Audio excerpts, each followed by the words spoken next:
Oh, that was a bad start. That was me, all thumbs there in the beginning. Sorry about that. Hi, everybody. Welcome in to the Rant with me, Pugs Moran, every day right here, Monday through Friday, noon. Now it's noon. It was, back when we were doing it from the fabulous E-Gallery in Dallas's unbelievable Dragon Street Arts District. The show had been monkeying around with different times, but I think noon is going to be the good time. We're back here in Chicago, beautiful Southside studios of the Radio Misfits, radiomisfits.com. Boy. All right, let me get settled here. Okay, so we did everything. Hi, Peter. Say hi to the people in the chat room. By the way, we've got a new number one in the chat room. Kevin was number one in the chat room today. It's usually Taronda. Anybody know where Taronda is? Hold on, I got to clear my throat.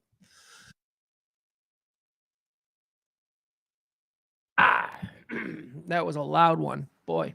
All right, we got a lot of stuff to get into today. It's talk radio for normal people. This is talk radio. It doesn't give a shit how you voted last November. I don't care if you're blue. I don't care if you're red. I don't care if you're some shade of purple or pink or whatever.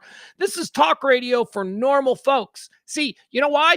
Because I'm not an asshole. Like, I can pretty much get along with anybody. If you throw me into a party, hey, you got to go sit at this table with these people. I can get along with people. We all used to have this skill. We don't have this skill anymore, people. We can't get along with strangers anymore. So this show is kind of designed to be a respite, a place, a sanctuary, if you will, for those of us normal people.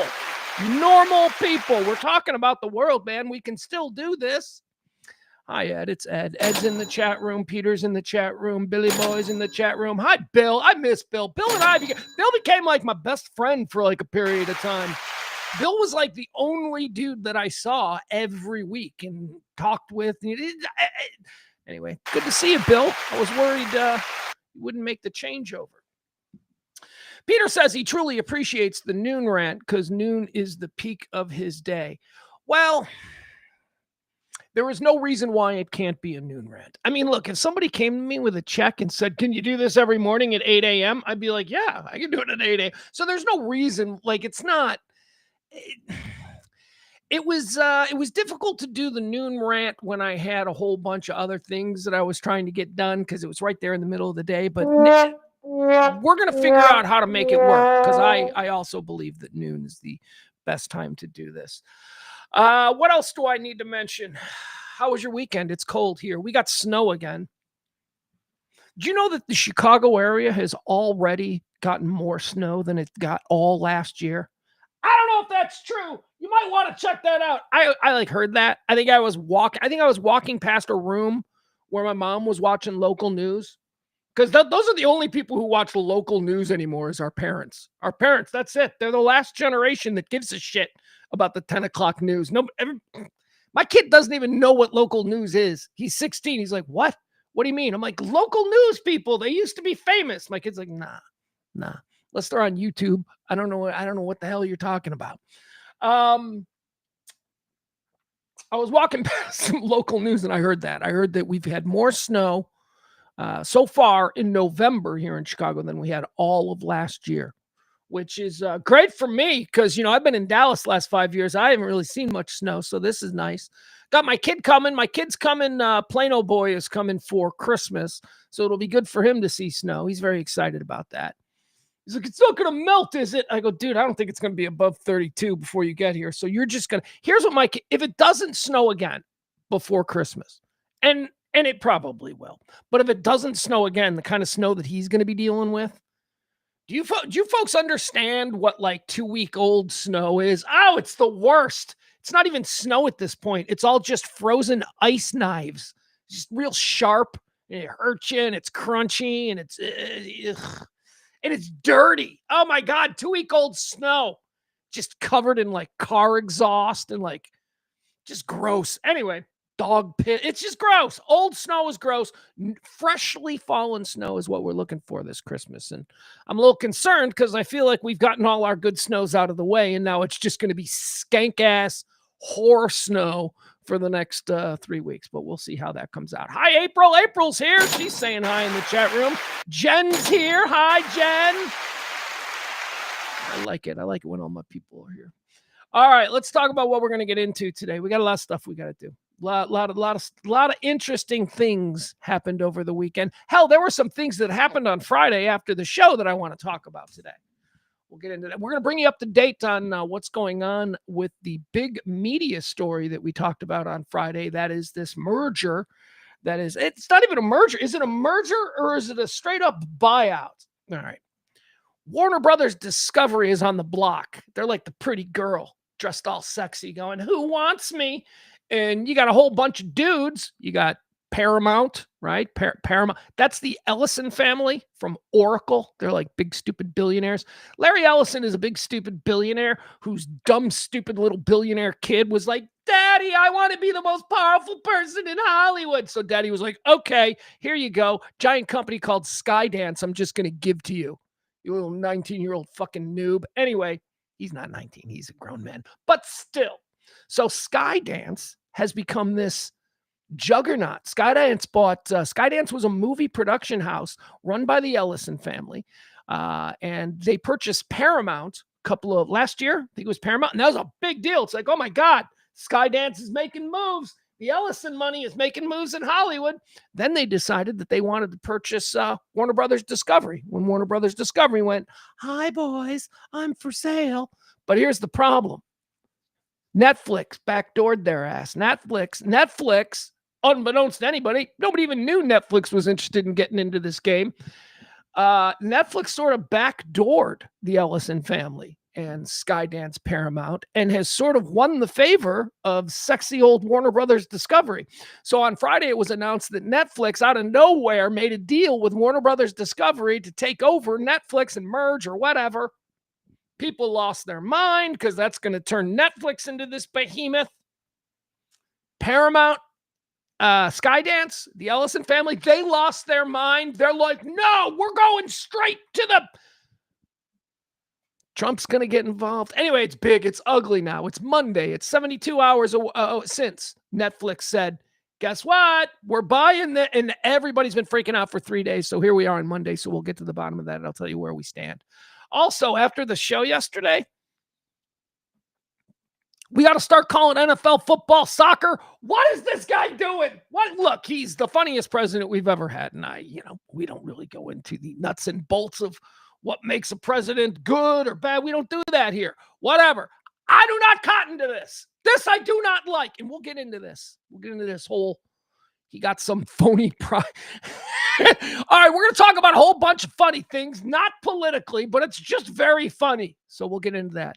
Because, look, if we all got to start calling NFL football soccer to make this dude happy, we're going to have some fun at his expense here. So we'll do that as well. Watched Saturday Night Live over the weekend. That was pretty good. Don't really have anything to take away from that. We can mention this. I can mention this. Saturday Night Live. I'm a big, I don't even know if I'm a fan of it. What I am is somebody who has seen every episode of Saturday Night Live that has ever been produced. Every single episode. I know it's a party trick of mine. I can tell you all the casts, all of that stuff. Bit of an SNL historian. Not because I tune in and I'm like, oh my God, every sketch is so fucking funny. I understand what it is. What SNL is an incredibly important cultural cornerstone of my lifetime. That's it. That's why I watch it. What's the culture talking about this week? Saturday Night Live has a breakout star, man. So we'll talk a little bit about this. I have never seen this before. Never seen it before. Saw it with Will Ferrell. Certainly saw it with Eddie Murphy back in the 80s. And definitely think I saw it with Kristen Wiig. That is somebody who joined Saturday Night Live as a featured player, or I guess in the case of Eddie Murphy, this wasn't the case because they didn't have featured players back then. But somebody who was a newbie to Saturday Night Live, who in the case of Kristen Wiig and who we're going to talk about here, were relegated originally to featured players, not cast members. And also, these people at the very end of the introductions, they give you the cast, and then they're like, but also we've got these folks. I have never seen somebody ascend from being, and also one of these folks, to in every sketch, stealing every scene. There is a breakout happening on Saturday Night Live this season, and we will talk about this person as well. Also in the vein of comedy, Billboard magazine decided that they were somehow the type of people who could put out a list of the 25 best stand-up comedians of this century. That means if you've been doing stand-up since 2000, you were eligible for this list. So we'll get into it. It's not a bad list. There's a lot of people that have a problem with the list. I don't have a problem with like the top 5. I think that those are pretty much no-brainers.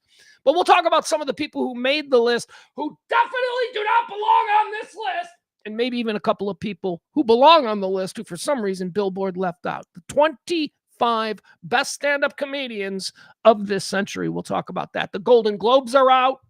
You know me, I'm Mr. TV, Mr. Movie. I have told you about the 5 best movies of this year. All right, let's run through them. Here are the 5 best movies of this year, according to me. Number 5 is Weapons. Number 4 is House of Dynamite. That's a Netflix film. House of Dynamite is 4. Number 3 is Blue Moon. Number 2 is Begonia. And number 1, One Battle After Another. It's the best movie of the year. Golden Globes are out today. Nominations for everybody. Let's see how well my 5 best films and the Golden Globes line up. We'll see. All right, so we got a whole bunch of stuff that we're going to get into today, and plus a whole bunch of other stuff too. Me reacting to y'all in the chat room and all that good stuff. Ed says that Nick DiGilio, a Chicago radio broadcast legend, late night, I used to listen to Nick all the time, says Nick needs to have me on an episode of That Show Hasn't Been Funny in Years. Nick DiGilio does a show here on the Radio Misfits Network. That Show Hasn't Been Funny in Years. It's about Saturday Night Live. It's my favorite show on the network. Sorry, other shows that I actually had a hand in helping create. That's not true, but I do like the show. It is a good show. You'll enjoy it. Ed's like, Nick should have you on. Yeah, Nick should have me on. I've been wondering that for like ever. I'm like, Jesus, man. I bet I know more about Saturday. We should have a Saturday Night Live quiz. Me versus Nick. Oh! Doesn't need to be contentious. I don't think we need to do a quiz. I don't think that's something that needs to happen. I think that we should probably, instead of trying to one-up each other, what we should say is, isn't this great? We're 2 people who have the same interest. Let's vibe on that. See, that's the choice. The choice is to go with the let's vibe on that and stay away from the fuck you, I'm better than you type, attitude. So yeah, Ed, have him call me. I'd love to be on that show. I give you, actually, he should have me on the show to talk about what we're going to talk about today. So maybe get him on the blower and be like, hey, man, Pugs is about to go deep into your territory. He's going to go into some heavy Saturday Night Live breakdown when he talks about this new person who is breaking out like a superstar. Peter says he's going to watch Weapons with Kim tonight. Kim is, of course, his lovely wife. Weapons is good. I really enjoyed Weapons. You know what I think? Would make a funny podcast? I mean, it would never end up happening, but a funny podcast would be my mom and her new husband just reviewing movies that they watch, which would be funny. Like my mom didn't like Weapons. She's like, I hated this movie. Like, she's like, my mom's like, badass. She doesn't pull any punches. She's like, that movie was stupid. I'm like, okay, why was it stupid?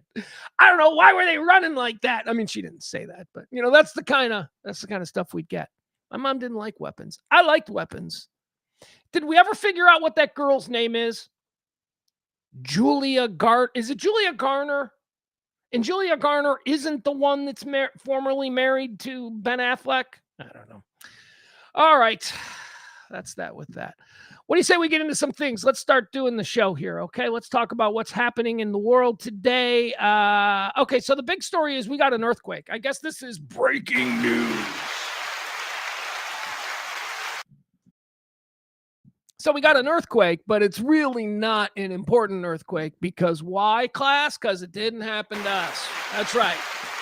This didn't happen on the West Coast. This didn't happen, where else do earthquakes happen in America? St. Louis? Yeah, St. Louis. So at the Midwest, we got a lot because of them tectonic plates and that New Madras fault line we've got here in the Midwest. Oh, you don't have earthquakes in the Midwest? Really? Ask the Mississippi fucking River. It's why it's a thing. That's the result of an earthquake, dude. Okay. But anyway, there was a big, powerful earthquake in Japan, and I should probably tone it down because I don't have a TV in this studio, so I'm not really in step with what the energy is in covering this. I don't know if there's 10,000 people dead. God, I should probably find that out. Let's find out together. Let's read this report here. It says evacuation orders have now been issued in Japan after a powerful earthquake triggers a tsunami warning. A powerful magnitude 7.6 earthquake. A powerful magnitude 7.6 earthquake struck off Japan's northeastern coast on Monday, triggering evacuation orders and a tsunami warning for parts of the coastline. Some parts of the country have already experienced tsunami waves, the Japan Meteorological Agency reported in an update early Tuesday. But yeah, that's a big sentence that I had to just fucking cold read. Japan's can't do it. Don't want to do it. Not gonna dig a hole. Just gonna move on. The Japan Meteor Company reported in an update Tuesday that tsunami heights of unusual. What is this? Okay, tsunami height has already been observed at Kuji Port. They also warned that tsunami height could increase in the coming hours and encouraged people to heed evacuation orders. A tsunami of almost 10 feet could hit some areas off the coast. Is that bad? Is that 10 feet? Sounds like I could handle a 10-foot wave, right? Doesn't it feel like if somebody's like, 10-foot wave? I mean, I would just go, and then, just wash over me. Like 100-foot wave, yeah, that's picking me up off my feet and that's slamming me into a wall or whatever. But a 10-foot wave, I feel like I could handle a 10-foot wave. I don't mean to, play down whatever's happening there in Japan. But as I said, as long as I don't have a TV on here playing some news station, I have no idea whether this is serious or not. But there you go. Don't say you weren't told what's happening. Big earthquake in Japan. It's not the earthquake, I guess. Isn't that what we've learned? It's not really the earthquake anymore these days because all the buildings are built to sustain earthquakes and all. It's about, it's about the tsunami that comes when an earthquake occurs somewhere in the water. And you get the tsunami. Okay. All right. So there you go. That's the breaking news. That's like the first thing that we'll get into. What else do I want to mention? Oh, yeah. Let me bring you up to speed on the big media thing, right? While we're getting the serious stuff out of the way here. So on Friday, I told you all about the Ellison family and how they were trying to buy themselves Hollywood. That's it. They just want to buy Hollywood. They just want to own everything and whatever. Money talks, I guess. Larry Ellison is, of course, the founder of Oracle Corporation. He's one of the wealthiest people on the planet. He's got a know-nothing dimwit son who he has gifted Hollywood to. Here you go, son. Here's Hollywood on a silver platter. So the kid formed Skydance, and he's been going around gobbling up other legacy brands, right? He bought Paramount first. Whoa, that's a good one. I mean, look, if you were in a bar and somebody's like, what do you do for a living? And you're like, oh, I do a stream. And then that person's like, oh, what do you do for a living? And they're like, oh, I own Paramount. You'd be like, wow, Paramount. It's a brand. It's a recognizable brand. Skydance went and gobbled that up. Warner Brothers Discovery is an even bigger brand. Warner Brothers and Discovery, they've got a whole bunch of stuff. They came on the market, and it was assumed by everybody that, the Ellison family and Skydance were just going to gobble that up too. It was pretty much a foregone conclusion. But then we all wake up on Friday morning and we hear that Ted Sarandos, Tanglin Ted there at Netflix, Ted's involved. And not only is he involved, it's over. Netflix has struck a deal with Warner Brothers Discovery. That left Paramount, Ellison, Skydance waking up Friday going, what? Wait a second. We offered this much. So over the weekend, there was all kinds of talk about this because this is actually you got Ted Sarandos, who's the owner. Is he the founder of Netflix, or was he put in place after Netflix became a behemoth? I don't know. I'm not sure. Anyway, he is the guy there at Netflix, and he's an incredibly powerful man in Hollywood these days. He basically just pulled an end around, and he swooped up agreed in principle to this deal with Warner Brothers Discovery. Warner Brothers Discovery is now going to be a Netflix thing. That leaves, of course, Paramount Skydance out in the cold. They were not going to just sit there and take it. They spent the entire weekend screaming and yelling, and they're going to get the president involved and all of this stuff. So what's happening today? What is the latest? Let's see here. This comes to us from CNBC. Okay. Paramount Skydance launches hostile bid for Warner Brothers Discovery. Okay. So in principle, there is a deal between Warner Brothers Discovery to sell themselves to Netflix. That's what was announced on Friday. Warner Brothers Discovery, Jeffrey Zaslaz, I think that's him. Jeffrey Zaslaz, whatever. Jeffrey something Zaz. He's got a crazy last name. We shouldn't let people with crazy last names own things, but here we are. So Jeffrey Zaz and Ted Sarandos from Netflix, Sarandon? It's not Sarandon. It's like Sarandos. Ted Sarandos and Jeffrey Zaz, they made a deal. Larry Ellison's, rich little kid, he's pissed off. He is now on Monday morning saying, yeah, you know what? F that. We're doing a hostile takeover. We've got Ellison Oracle money, and if you guys really want to go to the wall on this one, we are ready to do it. David Ellison, he's Larry Ellison's kid. David Ellison, he runs Paramount Skydance. He is launching a hostile bid to buy Warner Brothers Discovery out from under Netflix. Yes, the board of directors of Warner Brothers Discovery may have a deal with Netflix, but what about the shareholders? And that's what Ellison is doing. Ellison is going directly to the shareholders and is going to offer them a price of $30 per share, which is a weird... Okay. I'm just going to give you the details and then I'll read it and then we'll sort of go off extemporaneously about this whole thing. Netflix had previously won the bidding war to acquire Warner Brothers, their film studio and HBO Max streaming services. But here's the thing, Netflix doesn't want to buy Warner Brothers Discovery's TV division. Netflix, in this deal that was struck on Friday, Netflix told Warner Brothers Discovery, we'll take everything, here, but here's what we don't want. We don't want the CNNs. We don't want the Discovery Channel. You can take your My 400-Pound Life and stick it up your ass. That's not part of our brand. So they don't want to buy the TV stuff. And yet that seemed to be pleasing to Jeffrey Zaslav, who runs Paramount or Warner Brothers, I should say, because he made that deal. They made that deal on Friday. The Ellison family, who run Skydance Paramount in their hostile takeover, is saying that we want everything. We even want the TV stuff because we don't want to break it up because we believe in the integrity of the brand and all that. Integrity of the brand. Warner Brothers Discovery has been a partnership for about 5 years. It used to just be Warner Brothers. And then there was like the Discovery Channel. And then there was like remember when it wasn't even, remember when it was Time Warner? Remember when Time Magazine? But anyway, there is no legacy with these brands. They're all just little pawns that get moved around by billionaires.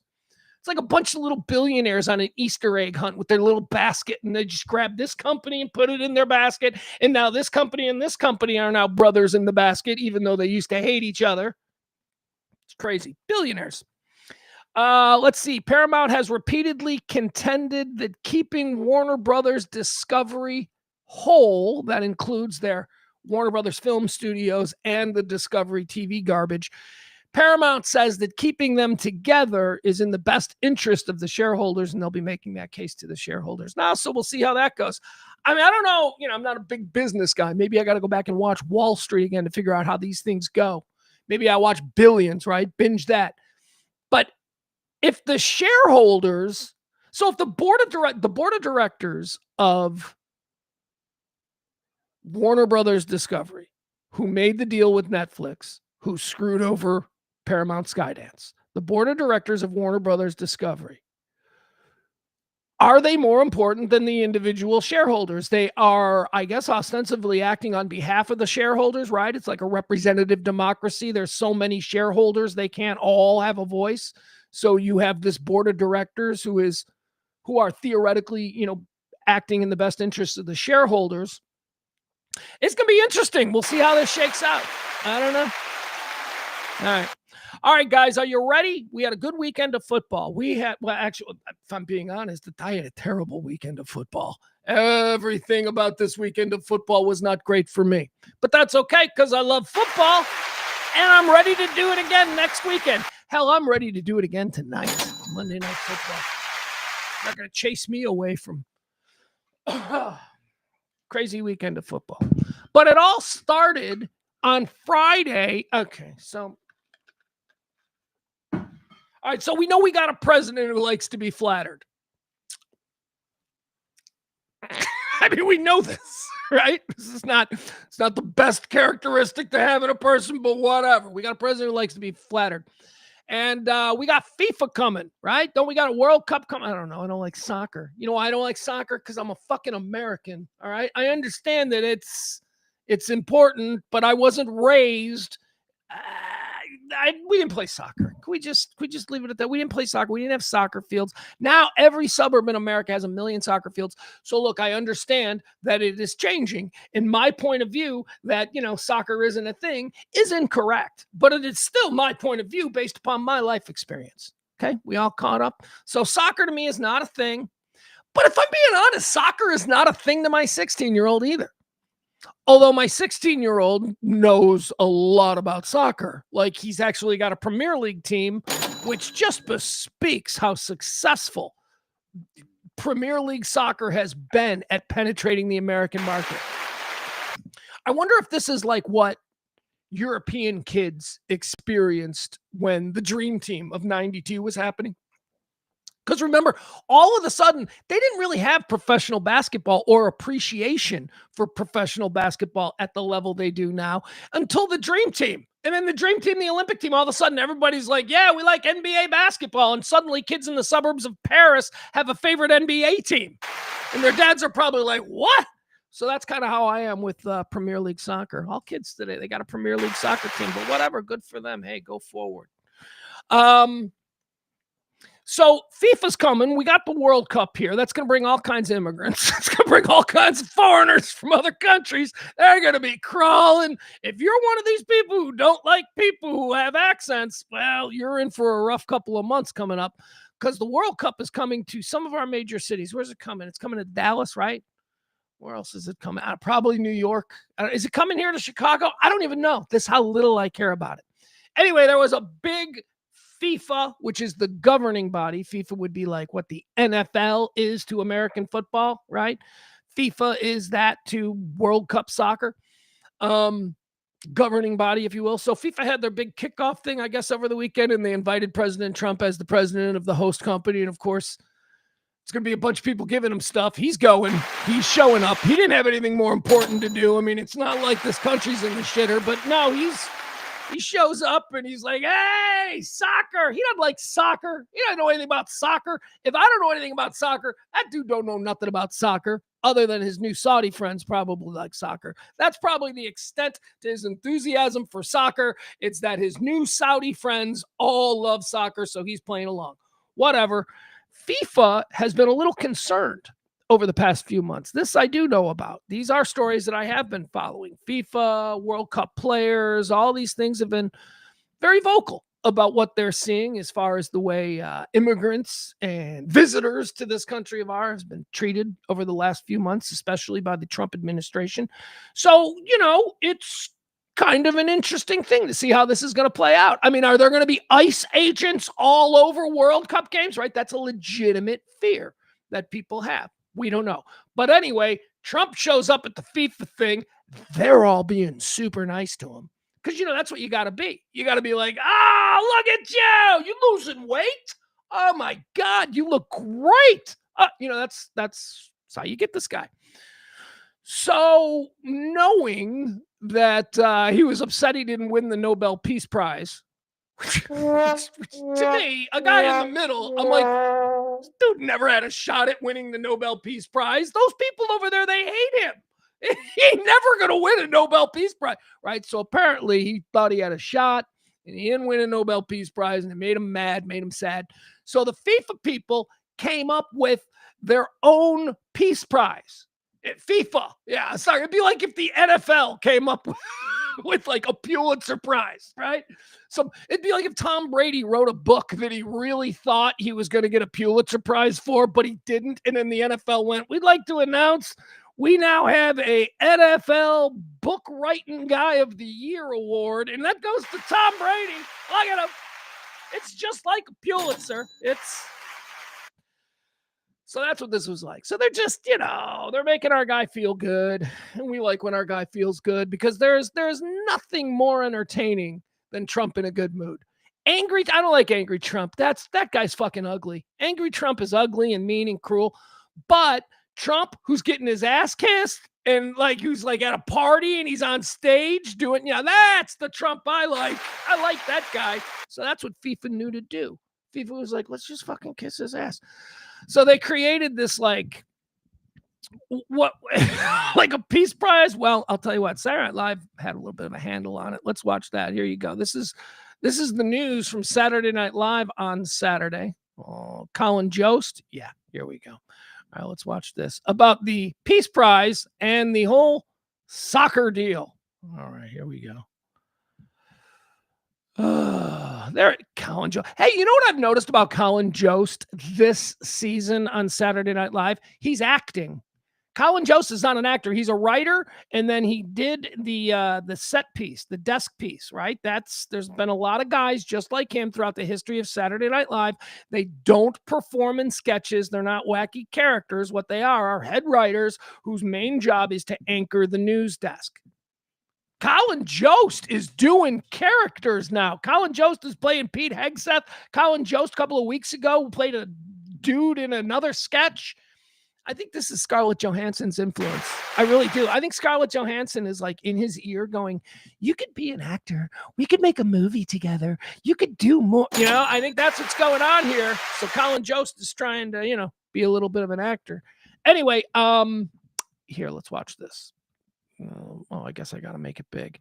From Saturday Night Live on Saturday about Trump and the FIFA thing. President Trump has not yet won the Nobel Peace Prize, but this week he did win the equally prestigious Soccer Peace Prize. At yesterday's World Cup draw, FIFA actually invented a fake peace prize in Trump's honor. And that's why the trophy shows Trump's gnarled hands dragging the entire earth into hell. All right, there you go. That's the way they handled it. Nobel Peace Prize. This week, he did win the equally prestigious Soccer Peace Prize. Yeah, we don't need that. Oh, hold on, guys. Sorry. Had a bit of a problem here.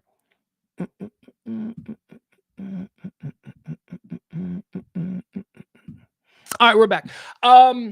Yeah, so they made up a prize. They gave it to him. It's a peace prize. He's very proud of it. It's a pretty cool looking trophy, whatever, but there you go. That's what happened there. It's not. I don't want to go too far. Can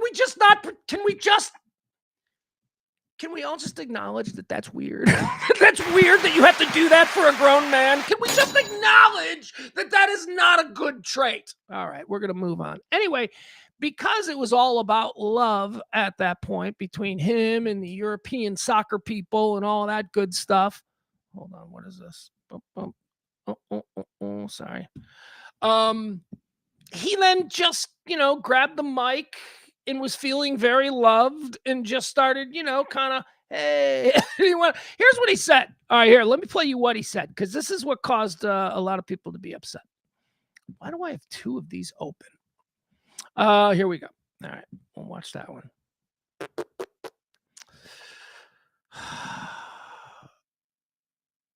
Scored 3. Yeah. All right, here we go. All right, so this is what he said after he was all, feeling the love and they're all being nice to him. This is where he sells us out. This is where he's like, yeah, I'm with my new friends, and this is where I'm going to turn on my old friends. He can't help it. Here he is, our president. 3 goals out there. So that man can play. I was pretty young at that point, and who knew this was going to happen? But when you look at what has happened to football. Who knew this was going to happen? He is referencing being given this trophy. Nobody knew this was going to happen because this trophy has never been given out before. Nobody has ever. This isn't a real trophy. It was created for you because they knew you were upset about not getting the Nobel Peace Prize. So FIFA, also a European institution, created their own FIFA Peace Prize, which is just so. Yeah, you're right, Trump. Nobody knew this was going to happen. In the United States is, again, soccer in the United States. We seem to never call it that because we have a little bit of a conflict with another thing that's called football. But when you think about it, shouldn't it really be called? I mean, this is football. There's no question about it. We have to come up with another name for this. Yeah. Oh, they love It really that. doesn't make sense. All right, so you get it. You get what he just did. He's in front of all of these Euro dudes. Remember, America first. He's there in front of all of these Euro dudes, and he's like, yeah, we should change. Thanks for the trophy. Just get this like, oh, no, I just forgot something. All right. Needed to grab something, and now suddenly this isn't working. Because there we go.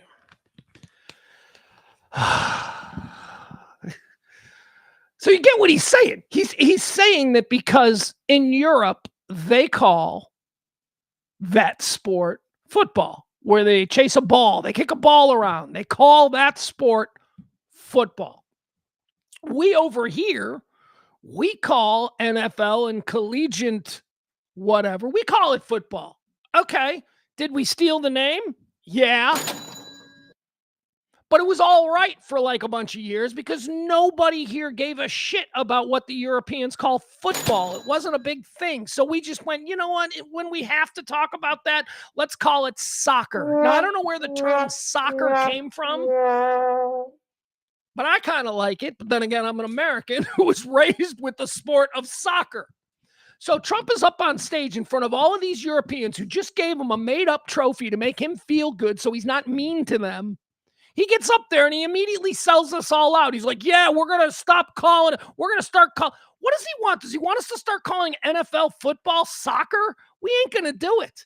I mean, this just is the most glaring example of, imagine it's flipped over. Imagine this is Biden. Imagine if Biden had gotten up there and went, we're going to call, we're going to gotta come up with a new name for NFL football because we've been stealing the name from my new best friends in Europe for all these years. What if Biden did that? Trump, the whole America first thing would go nuts. We don't change for them. We don't. But this is what he's doing. He's up there. He's throwing it out. Will anything come of it? Absolutely fucking nothing. Nothing's going to come of this. But he said it, and he said it because this is what he does. In the moment, it was something that got him applause. And the people he was staring at and the people that he had to, I don't know, share an elevator with, and, you know, when this thing is over, walk, you know, be in tight quarters with, those people were all happy with him. And that's how he operates. Whatever I can say to you right now to get, what can I say to you to get you in this car right now? That's who our president is. So, you know, we shouldn't be shocked by it. It's his second turn around. We've had this guy forever. We get what he is, so don't be shocked by it. But that's exactly what was happening there. And I, for one, am not going to ever call NFL football anything other than football. I understand it's confusing, but you know what? Call me an old man, I guess. Peter says we spell our football different because it's a different game. Well, look, they are absolutely right. Whatever that is that we play that we love so much, that should not be called football. That is not, the foot plays such a small role. I mean, unless you're talking about, no, the foot, soccer should absolutely be called football. Soccer should. I am not saying that we should change it. I am saying that we're not going to change it because sometimes things don't make fucking sense. And we're just going to ride that horse until it dies of starvation or exhaustion. We know it makes no sense.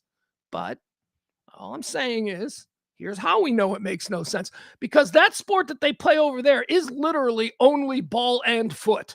That is it. It's foot and ball. That is what that sport is. Ours is Sling ball. Let's call it sling ball. Let's call it move ball. No, we're not gonna call it. But if we were, like if we were to suddenly bow down and go, we should change the name of what we call football to something so it doesn't conflict with, Premier League and all that stuff. All right, so if we were gonna do that, what would we call it? We wouldn't call it soccer. Would we? NFL soccer? No, we can't do that. We can't do that. Man ball. Just call it man ball. Can't call it man ball because what if women want to play someday? Well,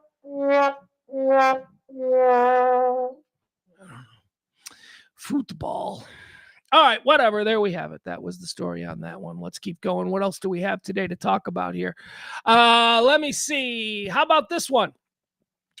Oh, okay. All right. So, gosh darn it. So here are the next few stories that I have here. We can either talk about that. So there's this guy. I think he's famous in certain circles. I've seen him because he's a real troublemaker. So his name is Milo. I can't pronounce his last name, but apparently he's one of these YouTube troublemaker guys. Where did I see him? I think I saw him on like Bill Maher once or something. I don't know, years ago. But he hasn't been around in a while. I don't know what the hell happened to this guy. He's really interesting because he's super right-wing, seems to have a lot of like really hardcore Nazi-friendly thoughts, and he's gay and he's British, which, that's kind of a weird thing. But this dude has somehow reemerged now. He's like back on the scene, whatever scene that may be. And he was giving an interview on a show that for some weird ass reason also included George Santos. Yeah. George Santos has a fucking career, people. So it was this Milo guy and George Santos and then, I don't know, some other random fucking podcaster. I don't know. So he goes on this show and Milo is like, yeah, man, Charlie Kirk was totally gay, and that marriage with his wife is all set up. Which I don't know if he's gay, but that marriage is totally set up. I'm just saying that was a set up marriage. Charlie Kirk couldn't get laid in a fucking whorehouse. He had zero. These stories about him being a fucking goof when it came to girls. Didn't he go to Lyons Township, or is that Nick Fuentes? I don't know. For some reason. Are Charlie Kirk and Nick Fuentes from the same fucking neighborhood? Are they both from like Oak Park, River Forest? Anyway, yeah, you know what? Maybe it was Nick Fuentes who had no game with girls. Anyway, both of these guys were basically nerds, right? And the story that I believe is very probable that Charlie Kirk was introduced to Erica Kirk, who was an Arizona beauty pageant winner, whose father is like super high up in this like big right-wing organization with money. And she was paired up with Charlie Kirk because they recognized how influential Charlie Kirk was getting, but they also knew somebody needed to handle him. That's the story. That's the story how Nerd Boy, who never had a girlfriend in his life, suddenly ends up with a beauty pageant girl from halfway across the country that he was introduced to. Anyway, that is probably a very real story that he was set up with her. People are set up romantically all the time. Now, does that mean that there was no love there? I don't know. I'm just saying he was hooked up with her by very powerful people. That's the story. All right. So Milo says that Charlie's gay. This Milo guy, he's out there on this Tim Pool, that was his name, yeah, Tim Pool podcast, and he's like, so Charlie Kirk was gay, and there's a setup, and I'll tell you something else. I mean, it's one thing to go after a dead guy, because, you probably feel a little safer going after a dead guy, but he then went after this guy named Benny Johnson. Again, I don't know who this guy is, but he goes on with this whole thing about, yeah, Benny Johnson's gay. And this is a dude who's alive. So let's see this. I want to watch this, and I'll tell you what's going on here. What's very interesting about what's going on here. Here's the story. Benny Johnson suggests that he is duty-bound to now sue Milo. Holy fuck, look at this dude's last name. Yiannopoulos. Milo Yiannopoulos, blah, blah. All right, so we're just going to call him Milo. We're going to call him Benny and Milo. Benny suggests that he's duty-bound to now sue Milo for claiming that he sleeps with boys. Okay, yeah, you sure are. So here's a tweet that this here, we'll show you this guy. Boo. Is this going to be him? Yeah, here you go. Here's the tweet that this Benny Johnson guy put out there. Let me see. All right, here it is. It says, I am duty bound to take action to protect my family against those who maliciously defame and attack us. More to come on that soon. 3 weeks. 3 weeks. In 3 weeks, or is it 2 weeks? What does Trump always say? When he wants to get credit for doing something but has no intention of actually doing it, it's 2 weeks, right? Yes, we're gonna do that, and we're gonna have some very, very big information on that. And how long was it? 2 weeks? 2 weeks. Why? Because this is a psychological thing. We know that 2 weeks is the limit. We forget shit. We're like, oh wait, what? What were we supposed to get this week? Right? So that's a little bit of a trick there. So this Benny guy's kind of doing that too, with his more to come on that soon. I'm totally going to sue this guy for saying what he said about me. More on that soon. All right, ...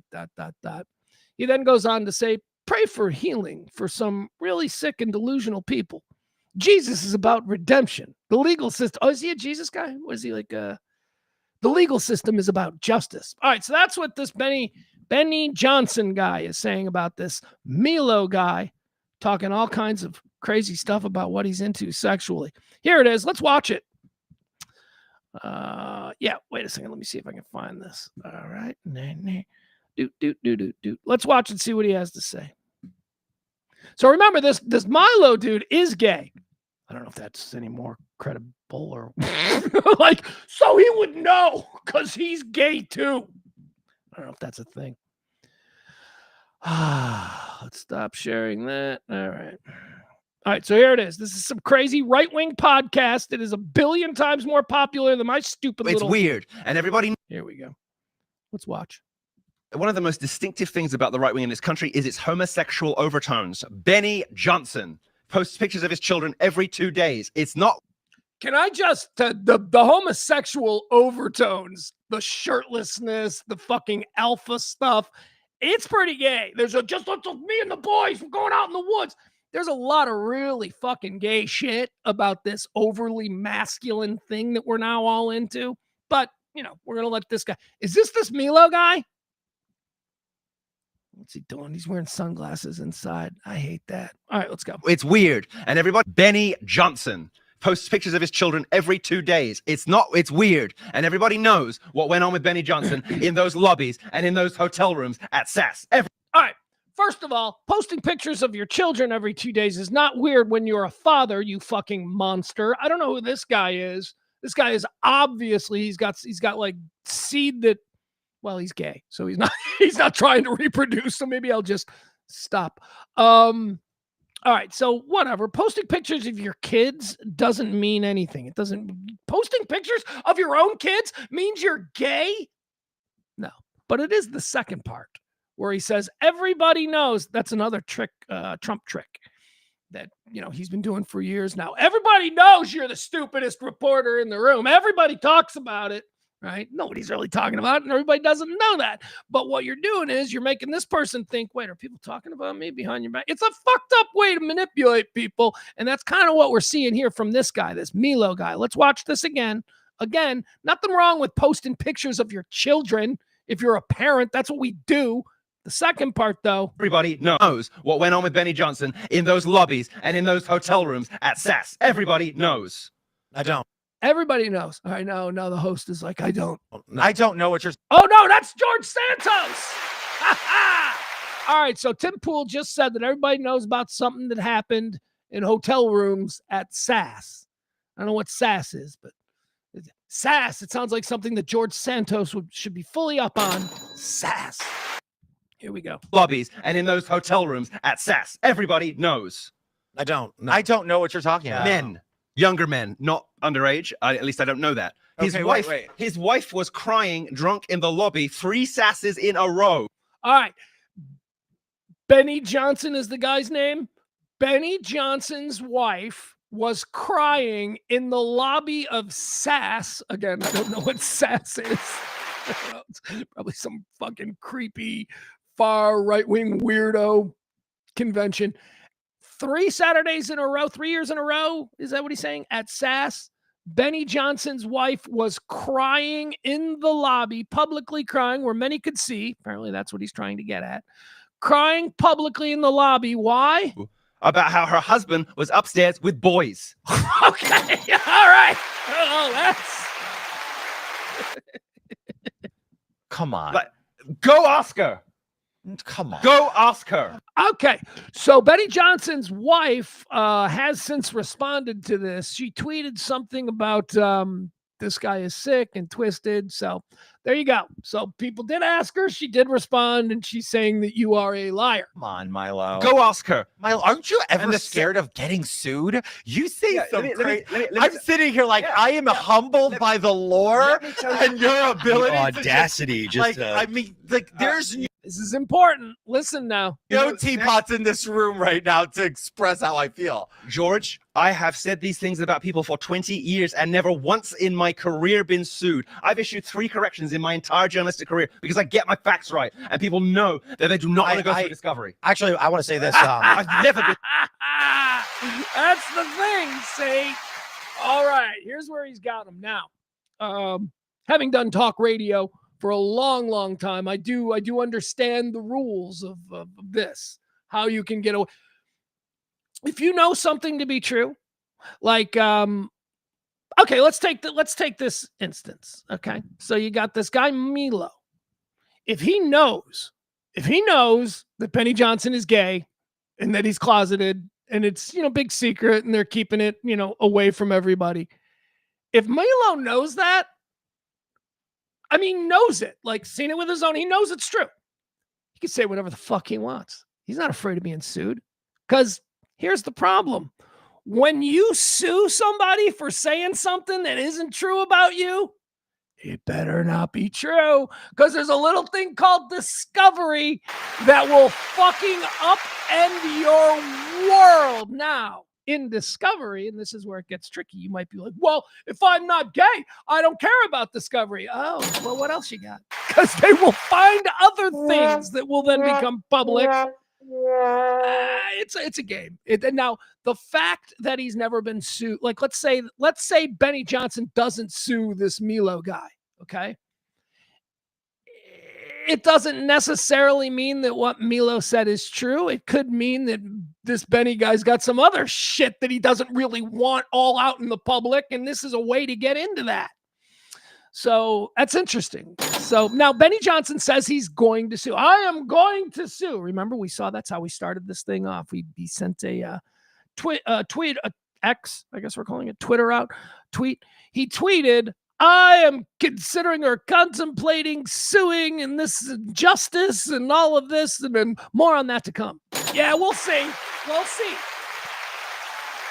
This might be the genius of this Milo guy. Milo may well know that this is not true, what he's saying. But what he also knows is there are some other secrets that nobody's talking about that this guy doesn't want out there, because those other secrets will be stumbled upon during the discovery to find out if this is in fact true or not. So look, if this is all straight up lies and all of that stuff, then Benny Johnson will sue this son of a bitch into the next century. But that rarely happens, man. That's when you hear these shit talkers on YouTube and stuff like that saying these crazy things and accusing high profile people of things, and then they're not sued into. Candace Owens sued into this thing that Candace Owens did with the first lady of France, right?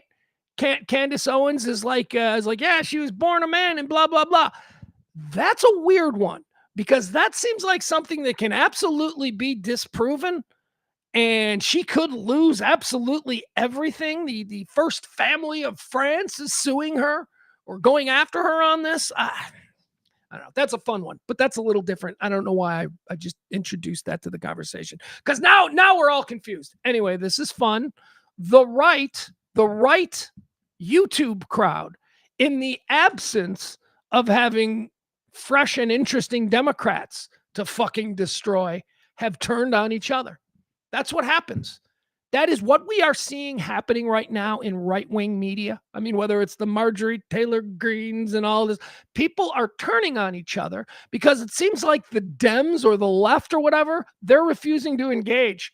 They're like, yeah, you guys just go do your thing over there. We're not in any power right now. We don't control either side of the aisle. We don't control the executive. We don't control the Supreme Court. There is no viable enemy for the right to gin their people up against. So in the absence of that, they are fucking turning on each other. And that's what happens. That's what let's take a 30,000 foot view of this whole thing. And instead of just looking specifically at different genres of, YouTube for examples of this division, let's look at America. We have turned on each other because there has been an absence of a known and identified enemy. Man, I'll tell you, my whole life growing up, we had the Cold War. We knew that there was this big looming monster out there, and communism was the demon. Communists, well, we're all Americans. Yeah, America, right? America, them communists. Soon as that went away, as soon as the Cold War ended, we looked around and we're like, Arabs, we put Arabs into the hopper for a while. We're like, yeah, let's do that. Gays in the 90s, in the mid 90s, they became the enemy. We hate the gays. Yeah, but that didn't really work out. They do too much. They contribute too much. Arabs, it talks about the Arabs. Who else? Then there were the types of Arabs, because some Arabs have money and we need to make sure that, these is the good ones with the money. But then we had the ISIS and we had the Taliban and we had, PLO. We had all these different kinds of Arabs that we need to hate. And then none of that was really satisfying. So round about the mid 2000s, we took a look around the room and we decided that we were going to fucking fight with ourselves. That we were going to turn on ourselves. That we were going to rip this country apart because of how you voted. I mean, that's... So yeah, when you see this happening on the right, when you see this happening within the right, where they always need conflict, where they always need somebody to be angry at. This was also something that was known back in the day where it came to talk radio, something that I, did a lot in my life before we found ourselves here. Talk radio, if you were an AM political talk show, you wanted a Democrat to be president, your ratings were through the roof. When you had somebody of the opposite power in the big chair, you could criticize everything. You could be blah, blah, blah. Can't do that when your guy's in there. So even in the world of talk radio, we've known this for a long time. Conservative AM talk radio takes a huge hit when they've got a conservative Republican in office, because they're like, well, now who do we turn on? And that's kind of what we're seeing here. They don't know who to fight with. They don't look. If Biden was still president, all of these people on YouTube, the Tim Pools and the Milo and Benny Johnson, these people, if Biden was still in office, these people wouldn't be at each other's throats. They'd all have this sort of dialed in ire for one specific target, but they don't know who to fucking hate anymore. And no Democrats or libtards will talk to them any. So, they're just looking at each other going, I fucking hate you now. Hate, being stirred up, being pissed off about something is the only way that these fucking mutants know that they're alive.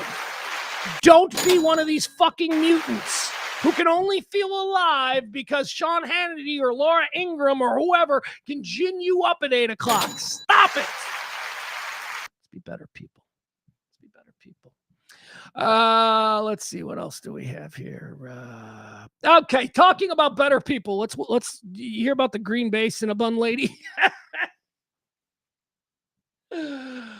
Oh my God. For any of you Stranger Things fans out there, we are absolutely existing in the, what do they call it? The upside down, the downside up. We are, whatever that is, we are existing in a place that I have no explanations for. So there's a Cinnabon in Green Bay, Wisconsin. Well, outside Green Bay. Do we have a name for her or anything? We don't have a name for her, but if you've seen her, I call her Reese Witherspoon if Reese Witherspoon never got the big break. Here, let me show you to her. Here she is. She's a very angry lady. Is there? I think there is video, but we're not going to spend so much time on this that we want to show the video. So, all right, here you go. All right, look at her. Whoa, that's too big. Shit. All right, here she is right here. Look at her. That's an angry Green Bay girl. Don't she know she looks like Reese Witherspoon if Reese Witherspoon never got out of fucking Green Bay? That's Reese Witherspoon without the Hollywood treatment. All right, so let me give you the story on what this chick did because she is a real lovely lady. Again, this happened in Oshawa. Where is it? I want to be specific about it. It's Green Bay. I'll say Green Bay because you don't need to know about the small little villages that round, Green Bay, but that's where it was. Like Ashwaubenon, something like that. A Wisconsin Cinnabon employee was fired. Yeah, she got fired after a video of her hurling the N-word and other racist abuse at a Somali couple went viral over the weekend. The video shared on... Oh, is this it? Do we have the video? All right, we'll watch the video. Why not? Let's get a full... Nope, video isn't available. That's what I thought. This morning when I was trying to find this video, all of the sites that I had saved the video to show, and they all said that. They all said video not available. So here's what we're stuck with now. We're stuck with just this freeze frame of this Reese Witherspoon looking lady in Green Bay, Wisconsin, screaming at a bunch of Somali immigrants. All right. Hold on. Oh, where is the story? Here we go. The video shared on social media shows the employee at, here it is, in Ashwaubenon. It's at Ashwaubenon. That's it. Right outside Green Bay. The video shared on social media shows the employee at an Ashwaubenon Cinnabon. Try and say that 10 times fast. Ashwaubenon Cinnabon. Ashwaubenon, Wisconsin Cinnabon. The video shared on social media shows the employee at the Ashwaubenon Cinnabon who has not been publicly identified. Well, I'm fine. I don't need to know her name. Her face is out there. She has not been publicly identified. She was calling the couple the N-word and say, what's that, nincompoop? Ninny? Calling the couple the N-word and saying that she is a racist during a heated argument. Here's quotes now from her. I am a racist and you're an N-word. You're a ninny. I am a racist and you're a ninny. She can be heard saying on the video while smiling and nodding. I am racist, she would say over and over again. That's just, to me, that is not something that 1992 anybody would say. You don't own it. Owning being a racist and being okay with publicly being identified as a racist is now something that a lot of people are comfortable with. How did that happen? I don't know. We don't have time to go into it, but how did did that just happen overnight? Or is that something that's been happening for a while where this young lady is comfortable at her job at Cinnabon? And by the way, apparently there wasn't even an argument. This came about because they had an accent when they ordered or something. I don't know. So anyway, the heated argument broke out at a Cinnabon in Ashwaubenon. It says here as the couple started filming, filming her warned her that she is ruining her life. Okay, so the people who were filming her, the Somali people, the black people in Green Bay, they can be heard saying, "You're ruining your life. You're ruining your life. Why are you doing this? Why is everybody now is going to know that you're a racist? You're ruining your life." The woman flashes both of her middle fingers at them. She gave them the fuck yeah. She gave them that. The Somalis then say, you are fired from this place. You're not going to be working here. Oh my God. Going to lose her job at the Cinnabon. It's the holidays too. You know that she needs that. All right. So look, there you go. That's all we need to do. We see her. She was a horrible person. She's like, you're the N-word. You're the N-word. She's in a Cinnabon, wearing a Cinnabon schmuck behind the Cinnabon sign in a mall, right? She's on the job. She has no fear about what's going to happen next. She is just this emboldened in 2025 to look at strangers and go, F you, N-word. I'm not giving you Cinnabon. So, of course, Cinnabon fired her. Of course they fired her. She knew she was going to give. You think she gives a shit about a mall job at Cinnabon? Look at her. Her life didn't work out the way it planned. She knows this is a McJob. She'll get another job somewhere else. Or will she? Because now everybody knows that she's the Reese Witherspoon-looking girl in Green Bay who drops the N-bomb while wearing a work smock. So maybe it'll be difficult for her to get a job. But here's where it gets interesting. And this is where I say we find ourselves living in the Stranger Things upside down. Well, she, of course, made like $30K instantly because other racists decided that they were going to give her the greatest Christmas ever, and GoFundMe was started and something else was started. The first one raised $11,000. $11,000 in the first 24 hours of that thing going viral, okay? That apparently was shut down somehow. I don't know why. I don't even know that that's legal. I don't even know that I would support the shutting down of a crowdfunding money financial thing for somebody like that. I think it's awful that there are enough people out there that would look at that video and take her side and then decide to send her $20 or whatever. But yeah, she made like $11,000. How long do you think it would take her to make $11,000 working a couple of shifts at Cinnabon?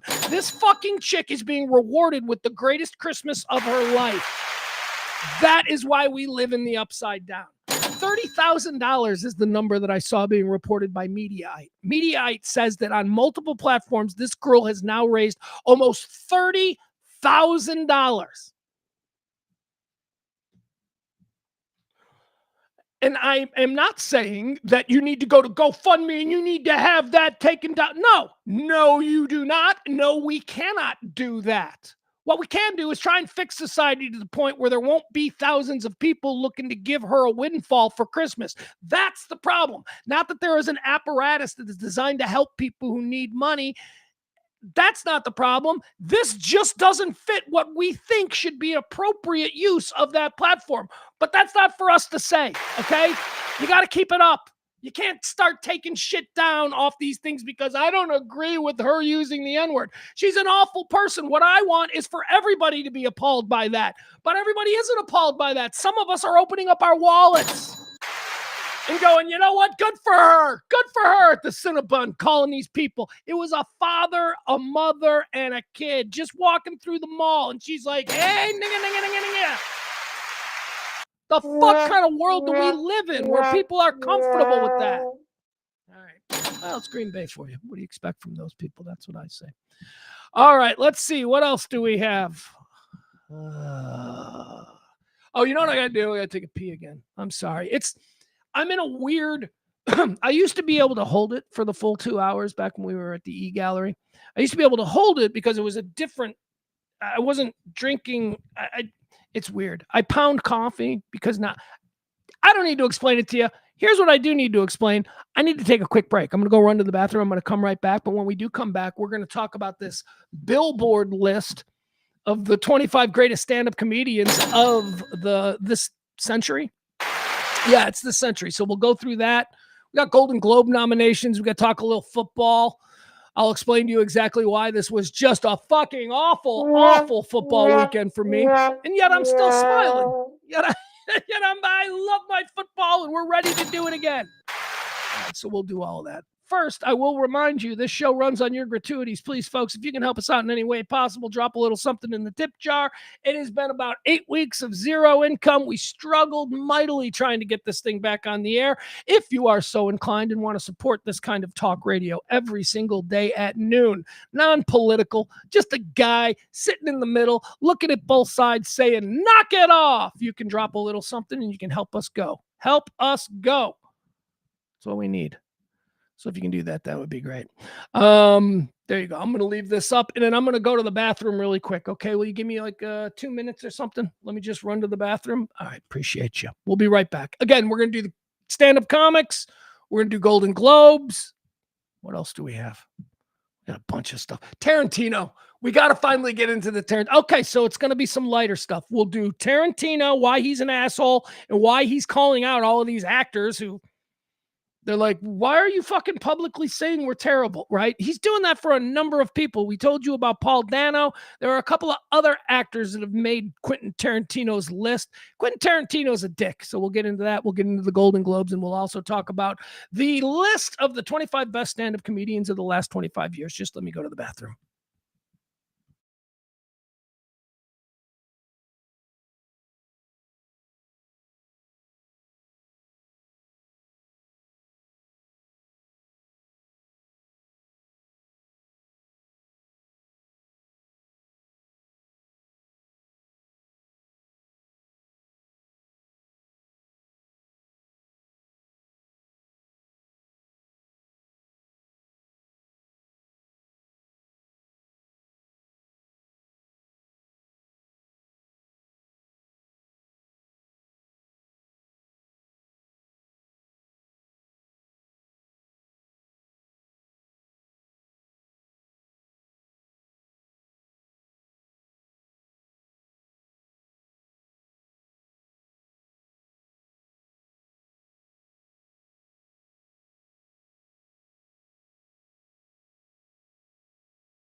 All right, here we go.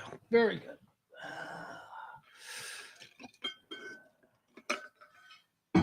All right. Let's see here. My guy. Let me show you this. Frankie. Folks, do you see this? Do you see what Frank just wrote? He's GoFundMe is a bunch of libs. Give, send, go is right wing. Frank, I love you, buddy. I've known you for years, Frankie. You're broken. Seriously, if that's how you see the world, if you are putting political designations on fucking fund me sites, dude, stop seeing the world that way. Stop seeing everything as being this team or that team, Frankie. Stop it. GoFundMe is a bunch of liberals. If you voted for Trump, you got to use this one. That is fucking madness. And it is another example of how we have broken ourselves. We have stopped seeing us as one people. And now it's two people. It's us versus them. Why? Because the fucking Berlin Wall fell. That's why.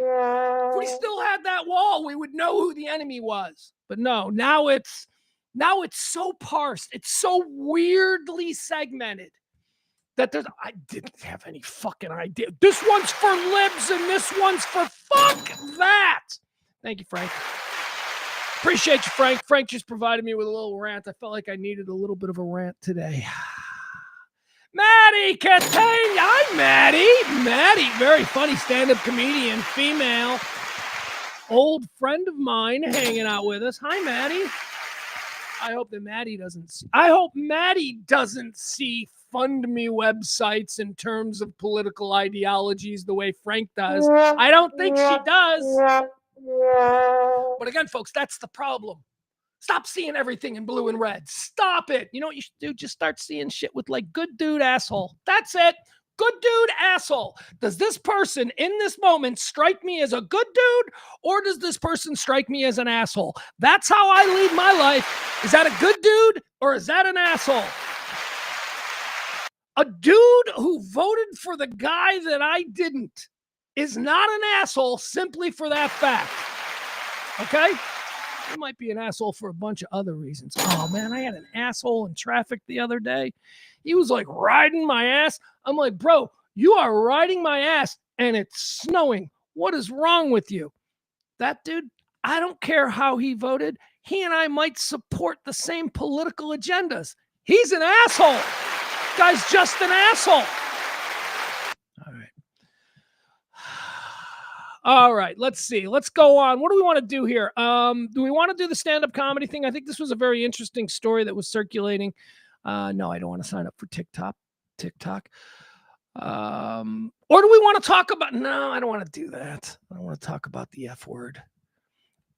Should we do that? Okay, we'll get into the 25 best stand-up comedians of this century as listed by Billboard magazine. Don't know what gives them the right, but whatever, we'll go through that. We'll go through that after we do this, because I've been talking about this for a couple of days. I think I first mentioned this on Friday, and it's been bugging me, and I just don't understand it.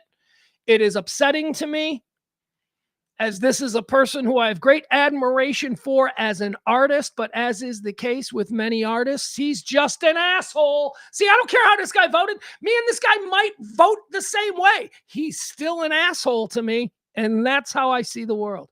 Quentin Tarantino is who we're talking about. Quentin Tarantino, quite possibly my second favorite film director of all time. Everybody knows I'm a Stanley Kubrick guy. Kubrick! And you all know that I love me some Paul Thomas Anderson. Love PTA. Also, Scorsese. Come on. Scorsese's never going to be out of my top three. Love me some Scorsese. And then there's Tarantino. My top three is always like Kubrick, PTA Tarantino, or Kubrick, PTA Scorsese, or Kubrick Scorsese, PTA. You know, it's like some... I've got four, and I'm trying to fit them into my top three, and depending on, you know, how the wind is blowing, I'll give you a different answer. But Quentin Tarantino is without question one of my favorite directors of all time. First time I saw Quentin Tarantino, I was a student at an art school in Chicago. And I remember we drove to the Music Box, which is up by Wrigley Field, so that we could see this new movie called Reservoir Dogs. And it fucking blew my mind. From that moment forward, I'm like, this guy's making movies unlike anybody else. This guy does it different. It's better. And then, of course, his success, we had nothing but copycats. A whole bunch of people came after him trying to do that thing. Yet he continued to reinvent himself throughout the course of his career. And here we are almost about 35 years on. Quentin Tarantino is absolutely considered one of the great American masters, up there with a Spielberg, a Scorsese. Yeah, I mean, he's up there. But he's always been weird. Let's not pretend like Quentin Tarantino was a dude we could watch a ball game with. He's not. He's a fucking weirdo. If he wasn't Quentin Tarantino and he was just like a guy your sister was dating, you would hate him. He'd be like, oh my God, is he irritating?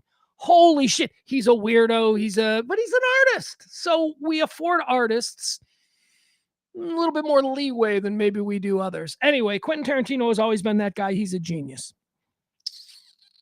Once Upon a Time in Hollywood, every time I see that movie, and I've now seen that movie probably 10 times, but every time I see that movie, it inches closer and closer to the top 3 greatest films I've ever seen. It is just there. Anyway, I love and admire the work in the artistic vision of Quentin Tarantino, right? But he's a jerk off. And Quentin Tarantino went on the Bret Easton Ellis podcast. I don't even know what it's called. I'm out here trying to do podcasts. How the fuck am I supposed to compete with Bret Easton Ellis, who most people don't even know? He's just an author, right? He wrote Gen X and Shampoo Planet. And No. That's Matt. No, I'm sorry. Bret Easton Ellis wrote American Psycho. Okay, whatever. He's a Gen X author from back in the day. So he goes on the Bret Easton Ellis podcast and he starts just name checking actors, working actors. Well, actually, that's not true. What he did was he gave out his list of what he considers to be the best films of this century. See, we're rounding out the 25th year of the century. So we're going to have a whole bunch of these lists coming out. Just in a couple of minutes, we're going to do the best stand-up comedians as listed by Billboard magazine. So, I mean, it's just that time of the year. So Quentin Tarantino's on the Bret Easton Ellis podcast. Bret Easton Ellis says, what are your favorite movies of this century?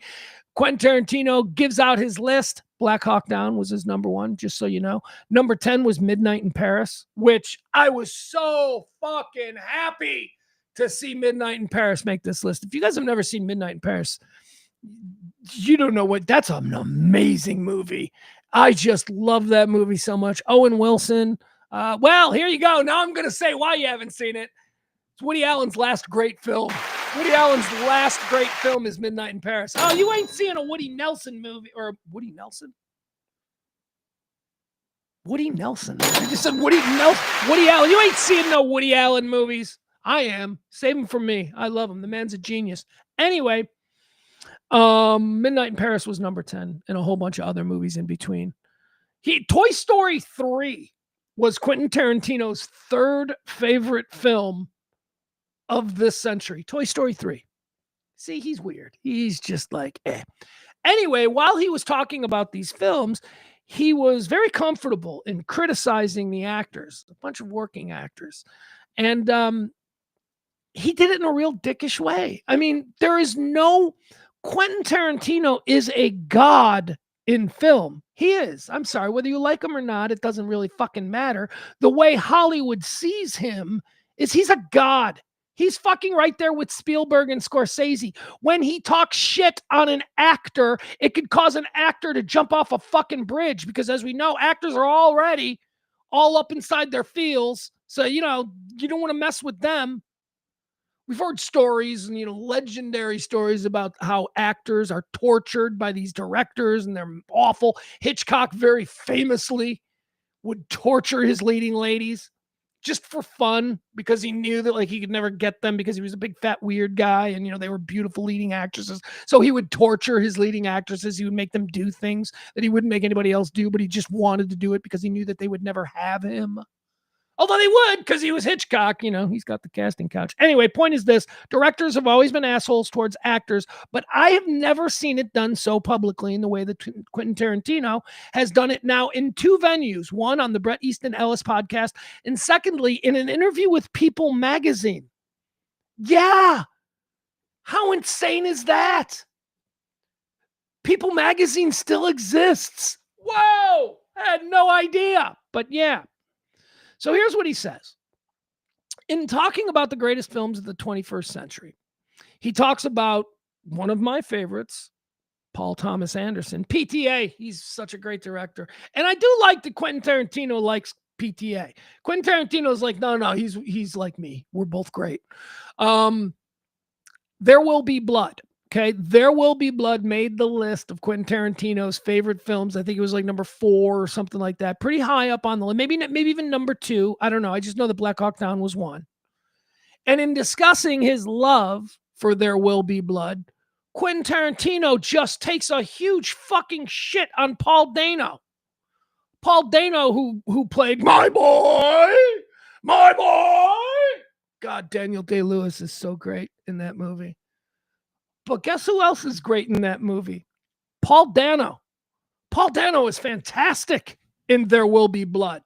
And Quentin Tarantino on the Bret Easton Ellis podcast sat there and said, There Will Be Blood would have been the best film of this century if it wasn't for Paul Dano. It says here, Quentin Tarantino, There Will Be Blood would stand a chance at being my number 1 film of this century if it didn't have a big, giant flaw in it. And that flaw is Paul Dano. Tarantino asserted, the star who played opposite Daniel Day-Lewis. He says, obviously, it's supposed to be a 2-hander, but it's also drastically obvious that is not a 2-hander. He is weak sauce man. 2-hander is film director lingo for a role that requires another role to make that role come together, right? So Daniel Day-Lewis's great performance in There Will Be Blood was a 2-hander because it required the presence of the Paul Dano character, right? So Quentin Tarantino is saying, yeah, I mean, that was set up to be a 2-hander, and Daniel Day-Lewis got nothing from Paul Dano. Paul Dano sucks. It's basically what one of the greatest film directors in history is publicly saying about a working actor named Paul Dano, who has never hurt anybody, but who now has to walk around knowing that this super powerful guy in Hollywood fucking hates him for like no reason. Although maybe there is a reason. I don't know. Maybe Paul Dano's a jerk off. Maybe Paul Dano did something to a girl. Like, that's the other thing we have to allow for. There's going to be 2 more names of actors that Quentin Tarantino took big shits on. We have to allow for this to be some kind of a personal vendetta that he's not going into, like we have to allow for, Quentin Tarantino dated a woman after she dated Paul Dano and, stuff like that. He goes on to say about Paul Dano, he is the weak sister. He's just such a weak, uninteresting guy. The weakest fucking actor in SAG. Did Quentin Tarantino have to say that about Paul Dano? Why would Quentin Tarantino think that it's okay to publicly say that about another human being? Something that would probably crush any number of actors to hear coming from a director like Quentin Tarantino. Why did he think it was okay to do that? Why? Because Quentin Tarantino is an asshole. Assholes do stuff like that because they don't give a fuck. Why? Because they're assholes. All right. The weakest actor in SAG, Paul Dano, is amazing. Paul Dano plays young Brian Wilson in this movie that I forgot what it's called. It's a movie about the life of Brian Wilson. It's Paul Dano as young, relevant studio genius Brian Wilson, and then John Cusack as older legend Brian Wilson. Can't remember what that movie's called, but Paul Dano is fantastic in that film. Paul Dano is fantastic in There Will Be Blood. So I don't know what the fuck Quentin Tarantino is all about here. It says the Oscar winner even gave his own recommendations as to who should have been cast in the role. All right. So Quentin Tarantino is saying, oh, they shouldn't have given it to Paul Dano. Who did he want in the role of There Will Be Blood? Austin Butler is who Quentin Tarantino likes. Austin Butler would have been wonderful in that role, Tarantino added. Austin Butler was like 10 when that movie was being made. Austin Butler was not even an actor then. Austin Butler was in the 5th grade. So whatever. It's just him being mean to be mean. Where is it? Where's this next one? Yeah, let me see if I can find this one. No, that's not what I want. Hold on. Okay, so Paul Dano was the first one. He then goes on in a People magazine article to start shitting all over Owen Wilson, right? I don't know what that's about. Here, is this? Let me find it for you. Find out what he said about Owen Wilson. And again, Owen Wilson is probably going to be fine. Owen Wilson has his lane in Hollywood, right? He's fine. It doesn't matter. So he's not going to do a Quentin Tarantino movie. Paul Dano seems like the kind of actor who you might see in a movie like that because Paul Dano is a dramatic actor. So I'm not so worried about, and Paul Dano doesn't have, I imagine, the bank account that Owen Wilson has. Owen Wilson will be fine. Quentin Tarantino can talk all kinds of shit on him. Paul Dano, though, he's just kind of like an actor. He's not like a big star, and yet you got Tarantino shitting on him. I can't find what he said about Owen Wilson. We'll get into this. But here's the one that I really wanted to talk about. Say what you will about Paul Dano not being high profile and all that, but Paul Dano is at least a respected actor. Paul Dano's been nominated for shit. People think Paul Dano is a terrific actor, regardless of what Quentin Tarantino says, that the reason, There Will Be Blood wasn't the best film of this century is because of Paul Dano. Forget about that. It is pretty much understood. Most people are like, yeah, Paul Dano, he's a good young actor. He's a really good actor. And again, Owen Wilson, Quentin Tarantino can take his shots and shit on Owen Wilson all he wants. Owen Wilson is a big bag of money. He's been in a shit ton of huge box office films. Owen Wilson is not going to be all that hurt by it. Quentin Tarantino also went after Matthew Lillard. Matthew Lillard? What from the Scream movies? He goes after Matthew. Matthew Lillard is a D-lister. With all due respect, he's a very nice guy. He did our show. He'd been in studio with me before. Dak Shepard, Matthew Lillard, and Seth Green all came in. Wasn't that movie Up the River or something they were doing? I don't know what it was. Matthew Lillard was a terrific guy. Dak Shepard was terrific. Seth Green was kind of an asshole. Seth Green was kind of like, whatever, man, I'm too cool for this. But Matthew Lillard, who we're talking about here, and Dak Shepard were wonderful people. They were just really nice guys. So Matthew Lillard apparently took a whole bunch of heat from Quentin Tarantino. Let's get into this story because we've got video and we'll watch it. Matthew Lillard, the fan favorite, best known for his starring roles in Scream and Scooby-Doo.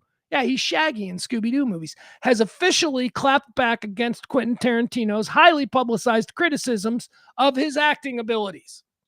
Earlier this month, Tarantino made headlines by earlier this month. Well, I guess it is early in the month.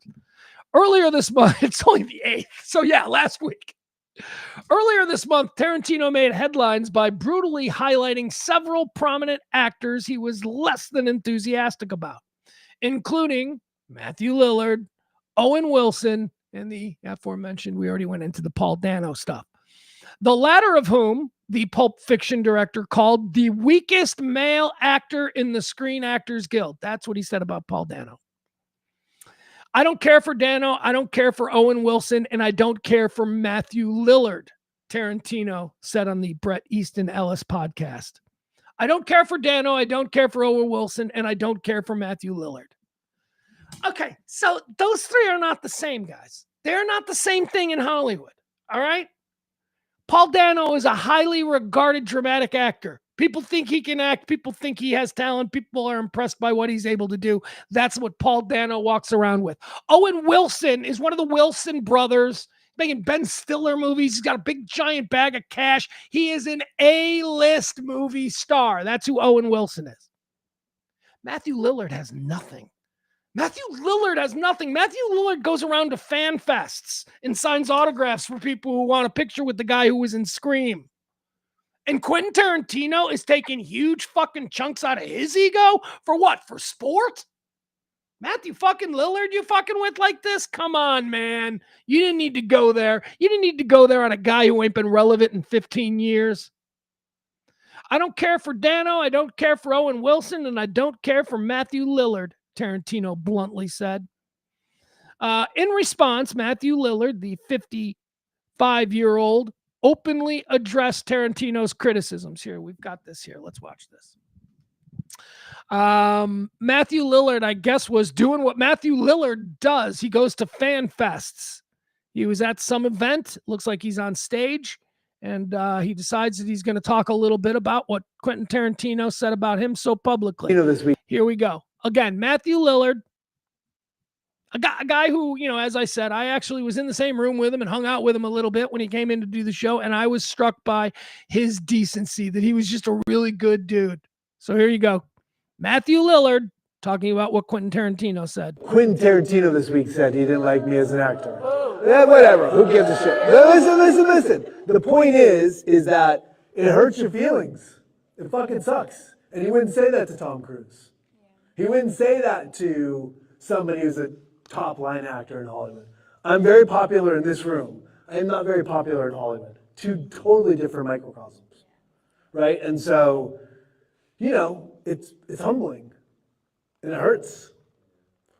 So, thank you. Quentin Tarantino this week said he didn't like me as an actor. Yeah, whatever. Who gives a shit? Listen. I know. The point is that it hurts your feelings. It fucking sucks. We kind of live in this world where, no, man, I don't fucking care. I'm going to clap back. We need to get away from that. We need to start being human beings again. And when Quentin Tarantino says something like that, it would have been very easy for Matthew Lillard to come out and stand up in front of those people and go, you know what? Fuck Quentin Tarantino. How about it? We like Scream, right? Who's with me? Right? He could have done that. But he didn't. Instead, what did he do? He became a human being. He reminded us out here, the clickbait, watching these videos. He reminded us for a split fucking second that we are all human, that we all have sads, that we all can be offended. We can all get our feelings hurt. And there is no reason to just fucking start tossing strays out at somebody like Matthew Lillard. I would hope that Quentin Tarantino would see that and be moved. I would hope that Quentin Tarantino would see that and go, oh man, I didn't want to make a dude feel bad like that. That sucks. I would hope that would be his response. And then I would hope that Quentin Tarantino would fucking cast Matthew Lillard in whatever the next film is that he's promising but keeps pulling back. Yeah, Quentin Tarantino says he's got one more film in him. It was supposed to be The Critic. We were all very excited. We were waiting for The Critic. And then at the last minute, he's like, yeah, I'm not going to do The Critic anymore. I don't know if I'm going to do another film. Whatever. If Quentin Tarantino does another film, you better fucking cast Matthew Lillard. Fucking out there. He's out there. He's casting, he's bringing back guys like Travolta. Travolta was in the shitter.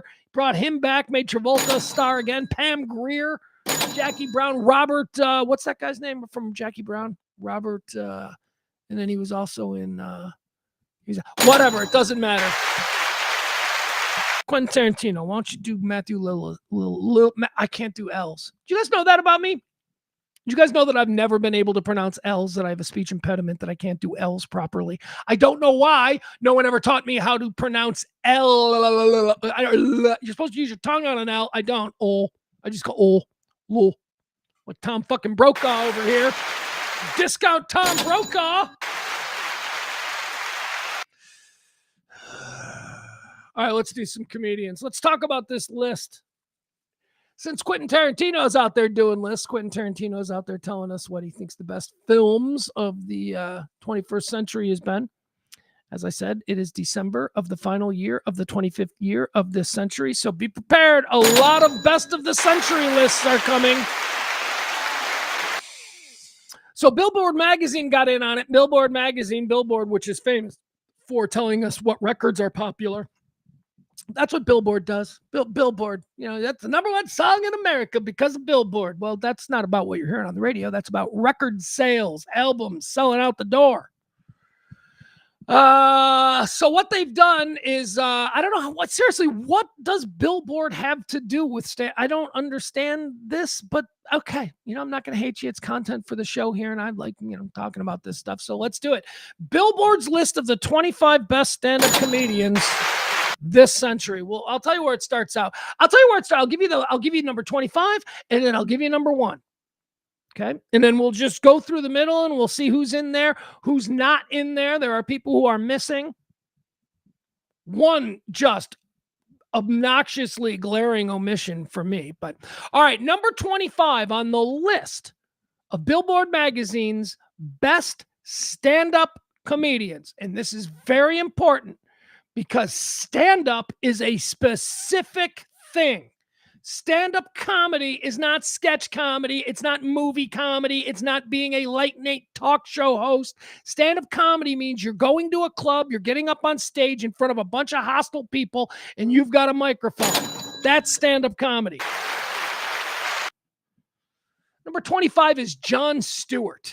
Jon Stewart comes in at number 25. Jon Stewart hasn't done stand-up comedy since the mid-1990s. This list is off to a terrible start. Jon Stewart was certainly an influential comedic voice of the 21st century, but not as a stand-up comic, as the host of The Daily Show, as, somebody who goes on other shows and rabble-rouses. Jon Stewart hasn't done a stand-up When was the last time Jon Stewart did a stand-up comedy tour? Anyway, big problems here with the list from the very beginning. Number 25 on the list of the best stand-up comedians of this century. The 25 best. Number 25. We start off on a really bad start. Number 25, Jon Stewart. All right, number 1. Now I'm going to give you number 1. Who does Billboard say is the number 1 stand-up comic of the 21st century? Well, shouldn't have to think too hard about it because I didn't. Came down on this one right away. I'm like, well, it's obvious. It's Dave Chappelle. Dave Chappelle ranked number 1 by Bill. They got this one right, and nobody else is even close. There's a whole bunch of people that we can argue 2 through 20. 2 through 20 can be arguments about who is the best stand-up comedian in the past 25 years. Number 1 can't. Number 1 is a no-brainer. He's the most important. He is the most provocative. He is the most thought-provoking. He is constantly in trouble for things that he says. He is the great Dave Chappelle. He makes us think. So no arguments from me. Dave Chappelle is the best stand-up comedian of the past 25 years. Interested in 2? 2's not bad, but is 2 that much better than 3? I think you need to switch 2 and 3. According to Billboard magazine, the number 2 best stand-up comedian of the past 25 years is Chris Rock. Chris Rock. I don't know if I love this. I certainly think that Chris Rock is a very important stand-up comedian. Or no, Chris Rock is a very famous person in comedy. But I don't think of Chris Rock as a stand-up comedian. Chris Rock did a stand-up comedy special. He did a live one a couple of years back on Netflix. I thought it was terrible. I was very excited. Why? Because I love Chris Rock, Bring the Pain.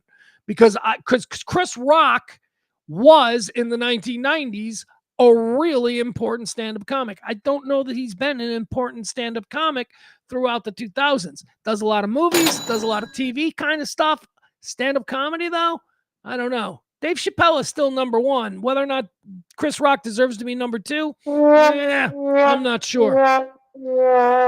My number 2 would be who they got here at number 3. Coming in at number 3 on the Billboard Best Stand-Up Comedians of the past 25 years, number 3, in my opinion, should be number 2 because nobody, well, all right, we'll explain. Number 3, according to Billboard, number 1 is Dave Chappelle. Number 2 is Chris Rock. Number 3, he's the best live stand-up comedian that I've ever seen, and I've probably seen him 25 times. Louis C.K. Louis C.K. comes in at number 3. I think he should be number 2. I think that as far as the past 25 years of stand-up comedy, Louis C.K. has done a lot more than Chris Rock, but here we are. Louis C.K. at 3, Chris Rock at number 2. and Dave Chappelle at number 1. All right, let's look at number 4, right? Because we're going to get to the top 5. Or maybe we'll do the top 10. Number 4, also incredible. A Johnny Come Lately. I mean, I think he gave away the first 15 years. I don't think he was famous for the first 15 years of, this century. But, oh, my God, what he has done in the world of stand-up comedy since breaking on the scene. Number 4, best stand-up comedian, according to Billboard, John Mulaney. Yeah. Mulaney's the shit. John Mulaney's stand-up sketch. John Mulaney's stand-up bit, Horse in a Hospital, is one of the most important stand-up comedy routines I have ever heard. Horse in a Hospital. Yeah, you heard me. Important. It is an important comedy skit routine. Horse in a Hospital. If you've never seen John Mulaney do Horse in a Hospital, go to YouTube and treat yourself. He is number 4 on the list of the best comedians, stand-up comedians of the past 25 years. All right, number 5, rounding out the top 5 on this list, another good one, certainly somebody who is at the top of every list that's done contemporarily. That would be Bill Burr. Bill Burr is number 5. Number 5. So the top 5 stand-up comedians of the first 25 years of this century. According to Billboard, Bill Burr, John Mulaney, Louis C.K., Chris Rock, and of course, Dave Chappelle. There you go. All right, now let me go through some of these and see who we can pick out. All right, just outside the top. Should I give you the top? I'll give you the top 10. That seems fair. The top 10 seems fair. Number 6 is absolute nonsense and total bullshit. Billboard awards Jerry Seinfeld as the 6th best stand-up comedian. That's nonsense. Well, what are they having, an award show and they just want Jerry to show up? What? Jerry Seinfeld has not been identified as a top-notch stand-up comedian in 25 years. Coincidentally, the length that this Jerry Seinfeld goes out on the road and he does stand-up comedy, but his stand-up comedy isn't as relevant, as interesting, or biting as it was in 1986. Can we stop with this? Jerry Seinfeld comes in at number 6 on the list. Number 7 on the list, another one that I don't get. I don't think he's funny. What are you, a racist? What are you talking about? Chris Rock and Dave Chappelle are two of the, I've already said they're two of the greats of, did you hear me talking about Eddie Murphy earlier? Boy, there you go. You want to talk about one of the great, people forget what an absolutely baller stand-up comic Eddie Murphy was. Eddie Murphy might be one of the best stand-up comedians ever. And he decided, I'd rather make movies. So, okay. Number 7 on this list is somebody that I don't think is funny. Kevin Hart. I don't get it. You know what I think about Kevin Hart? I think Kevin Hart's nice. He seems really nice. He seems like a good guy. I do not find him funny. Kevin Hart, number 7 on the list. I do not find his stand-up comedy funny. Number 8, here we go. Number 8 on the list of best stand-up comedians of the past 25 years. This one is absolutely deserved. I would have him in the top 5, but they got him 8 here, which is okay. It's good. It's good that he's in the top 10. Number 8, according to this, the 8th best stand-up comedian of the past 25 years is Norm Macdonald. Norm Macdonald's one of the 8 best comedians of any era. That's why I think that he's a little bit high in here. I'd like to see him a little bit closer to the top 5, but he's dead now, so that's probably not going to change. No new material coming out. Number 9. Number 9 is a good one. Number 9, we finally see a female. Chicks ain't funny. Yeah, they are. There's a lot of funny comedians. I don't know what the hell. The chicks can't be funny because then you don't want to fuck them. Okay, that sounds like a you problem. Chicks can be really funny, and Maria Bamford at number 9 is probably, in my opinion, the funniest and most talented female comic I've ever seen. Maria Bamford. Do you guys know Maria Bamford is unbelievably talented. Unfortunately, Maria Bamford is also crazy. She's crazy. She's got like mental problems. She's got she's got to be institutionalized. She's got her story. Her story is fabulous. The story overcoming her issues and being institutionalized and then going back to it. She was very popular in stand-up comedy in the 1990s, the early 1990s. Then she had all these problems and she disappeared forever. She disappeared forever. And then suddenly she pops back up like 22 years ago. And it's like, oh my God, Maria Bamford's back. And she is as funny as she has ever been. Anyway, Maria Bamford, good for her. The first female on Billboard's list. She comes in at number 9, the number 9 funniest person in America the past 25 years. Number 10 on this list. Absolute bullshit. You lose all fucking credibility. I don't believe this person did a fucking single stand-up show in this century. Hell, he's been dead for 20 years, right? Robin Williams is who Billboard says is the number 10 best stand-up comic of the past 25 years. This is where this list loses all credibility. Robin Williams was a horseshit stand-up comedian. Sorry. What? You've never seen it? No, I have. That's not stand-up comedy. What he is an apex level improv performer. And what you think is, what's being presented to you as stand-up comedy isn't stand-up comedy. It's improv. It's him with an idea just going and running around on stage. That's not stand-up comedy. Stand-up comedy is a dude sitting in a fucking hotel room with spiral notebooks, writing. The same fucking joke, changing it 1,000 times, trying to find the perfect syllable to make it just that much funnier. That's what stand-up comedy is. That is not what Robin Williams did. This is not to say that Robin Williams isn't a super talent, because he was. He just wasn't a fucking stand-up comic. Nothing back in the day got me to turn off a talk show quicker than hearing my next guest is Robin Williams. The minute I heard that, whether it was Letterman or The Tonight Show or whatever, the minute I heard, and now Robin Williams, I'd be like, nope, I got to get out of here. Because it's going to be just like 5 minutes of him going, making no fucking sense, and everybody laughing like it's the funniest goddamn thing they ever saw. There was no funny. Robin Williams had no wit. There was no wit to what Robin Williams did. What there was zany nonsense. He's a genius. Again, he seemed like a nice guy, but he is not a stand-up comedian, so stop acting like he's a stand-up comedian. All right, number 11 is Sebastian. Sebastian is terrific. He's being, and 12 is Nate Bargatze. So the modern guys, the two biggest modern guys, they're given these nice little tokens, 11 and 12. I don't know that I like them both. I think they're both terrific. I think Nate is a better stand-up than Sebastian. Sorry. I think Nate Bargatze is one of the best stand-up comics I've ever seen. That guy's entire energy in the way he performs stand-up is just so natural, so calm, he's just so good. Whereas Sebastian Maniscalco is an incredible performer who is out there doing heavy lifting out there on stage. I think Nate Bargatze as a stand-up comedian is better than Sebastian Maniscalco. But Sebastian Maniscalco is going to have a movie career. I promise. He's going to be a movie. He's going to do the Eddie Murphy thing. He's going to be fine. He's going to be fine. What else do we got now?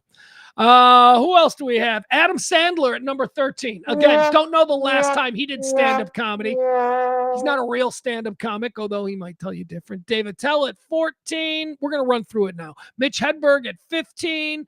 Mitch Hedberg at 15.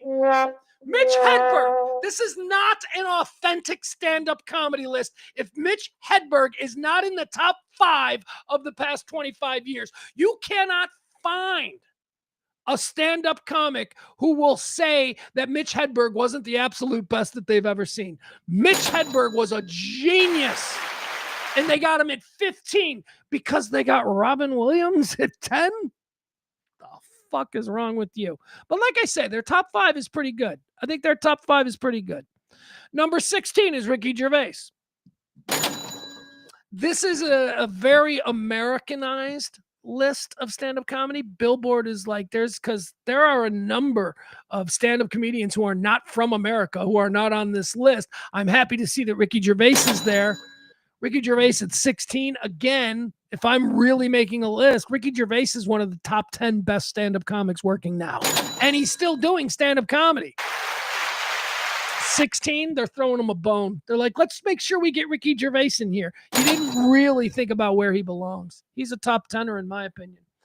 Wanda Sykes at 17. Yeah, Wanda's fine. She's not one of the, let's just put it into a sex category. She's not one of the 20 best female comics that I've ever seen.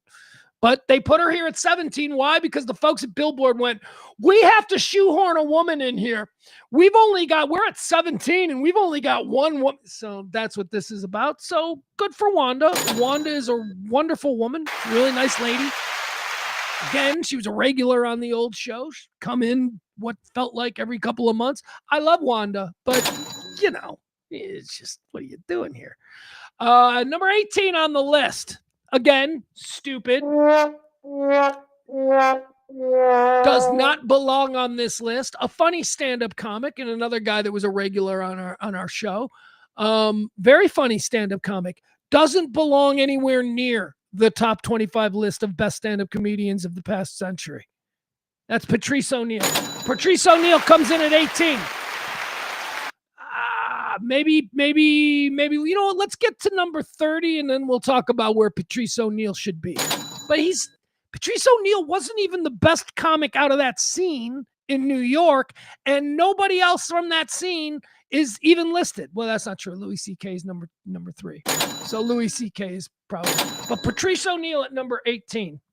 Well, Bill Burr is also in there. So Bill Burr was from that New York scene, the Comedy Cellar scene. But Patrice O'Neal, no. At number 18, he's dead. And they're like, we should put him in there. Number 19 is Ali Wong. Ali Wong, very good. Ali Wong at 19 is better than Wanda Sykes at 17, if we're talking about best female comedian. But Ali Wong isn't even the best female comic out there working now.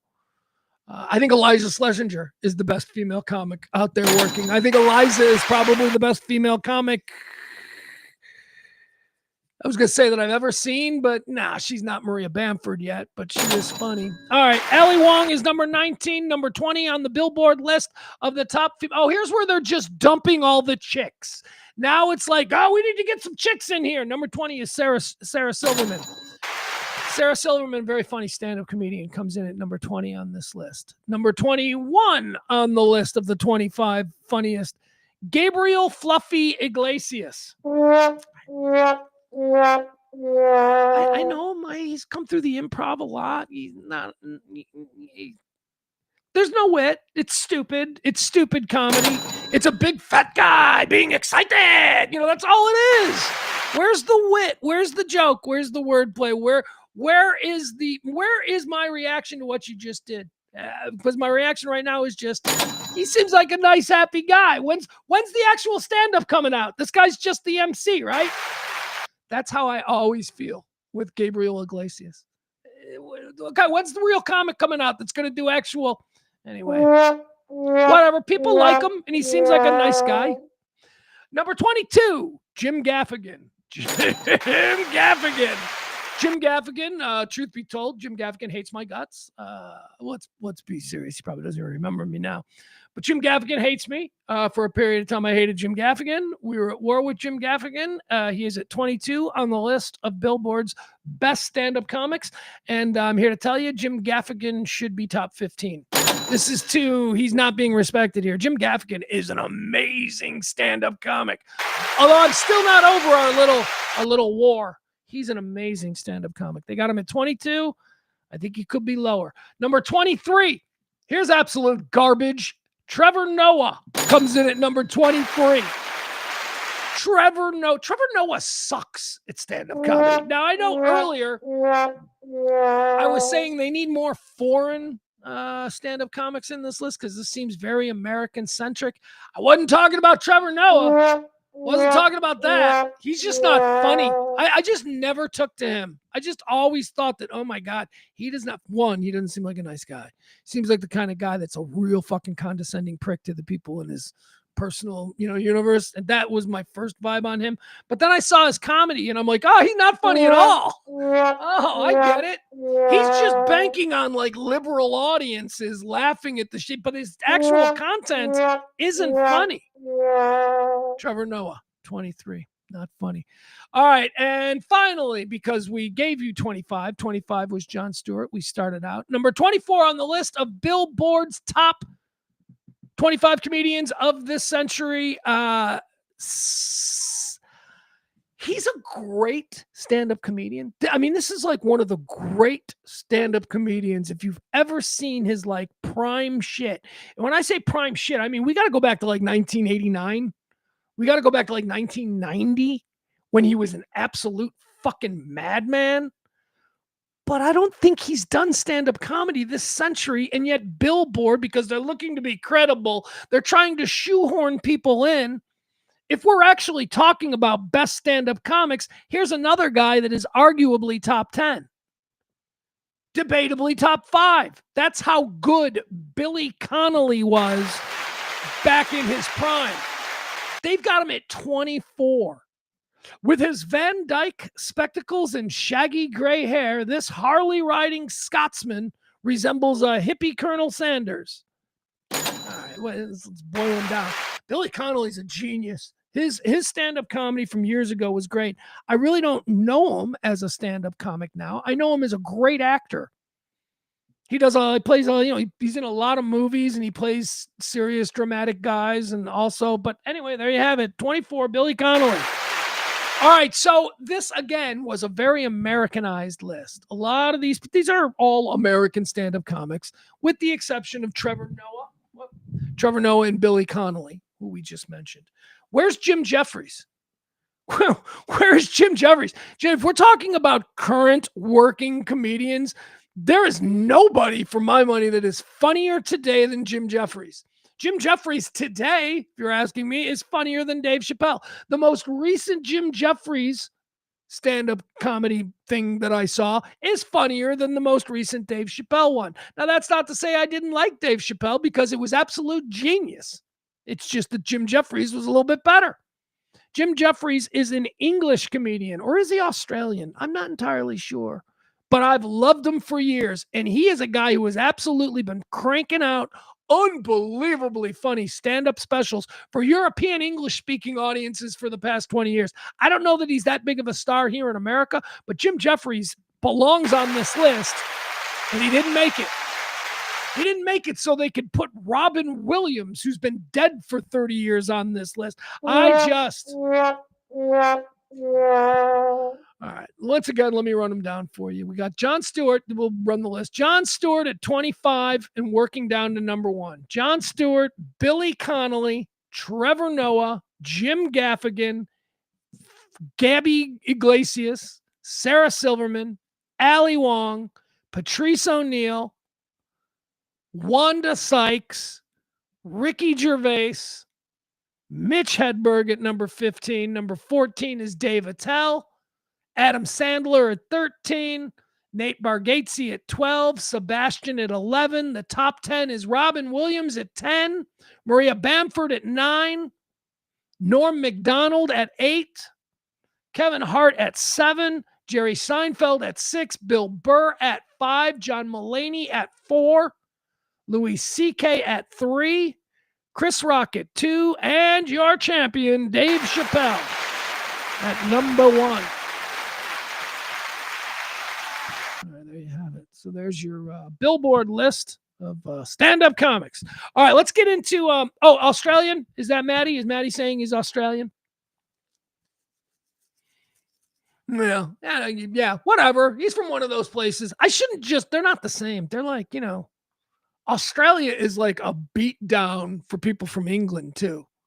Like, I'm gonna die having never been to Australia.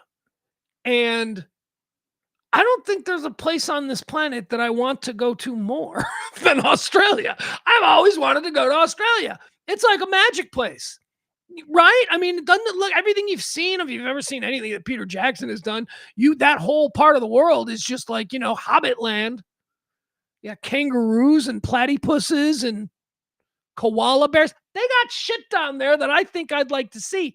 And not only that, it's like California. It's like an entire country that's actually, somebody told me it's not so much like California. It's an entire country that's like Arizona. And I'm like, ooh, that's not good. He's like, it's Arizona with a lot of beach.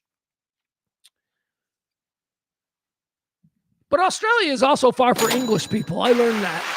I learned that watching the Beatles documentary, the new Beatles doc that's on Disney. It's called Beatles Anthology. Adam Rayna will yell at you and tell you that it's not new, but it is new. If you've seen it, it's pretty new. It's packaged pretty new. It's pretty good. I learned that the Beatles didn't want to go to Australia because it was really far. And I'm like, but you're already in England. You're like halfway there. And then I looked at a map and I'm like, they're not halfway there. They're a little closer than we are, but not that much.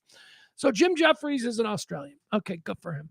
Good for him. Let's go through the Golden Globes, guys. I've been keeping you up to date on my list of the best films of this year. Also, some great TV shows that are out there. Let's go. The Golden Globes were announced today. What are the Golden Globes? Well, I mean, I know you know what they are, but where are they in the pecking order? For my money, they're the best. They are the absolute best of the award shows. The Golden Globes is one-stop shopping for all of the things that you want to see rewarded. You've got, let's run through it. The Grammys. Oh, people like the Grammys, but that's just music. It's just music. There's no TV or movies involved there. Grammys are music. Then you got the Emmys. The Emmys just TV, just stuff that's on TV. There's no music or anything else involved in the Emmys. It's just the Emmys, TV. Then you got the Oscars. That's just movies. The Oscars are just movies, films, the important ones. That's what the Oscars are. Golden Globes is all that. Golden Globes is favorite TV show, favorite TV actor, favorite sitcom, favorite movie. The Golden Globes also does a thing that I like, although it's always quite confusing. The Golden Globes does that thing where they've got two best movie categories. The Oscars should do it too. The Oscars should have two categories to reward like a best film of the year because they like to give out the trophies to subtitled art films from Yugoslavia. That's what they'd really love to do. This is the best film of the year.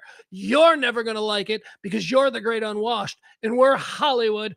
But this movie is the best movie of the year. Meanwhile, movies we all love, don't win dick. Like the list of movies, you go back like 25 years, go back more. Go back 30, 40 years and look at the movies that lost the Academy Award.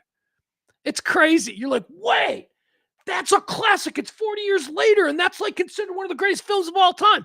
It lost to a movie I'd never heard before. Yeah, I mean, that's the way it is. So the Golden Globes have two categories for their films. They've got what's called drama, which is where you can stick all your art house bullshit.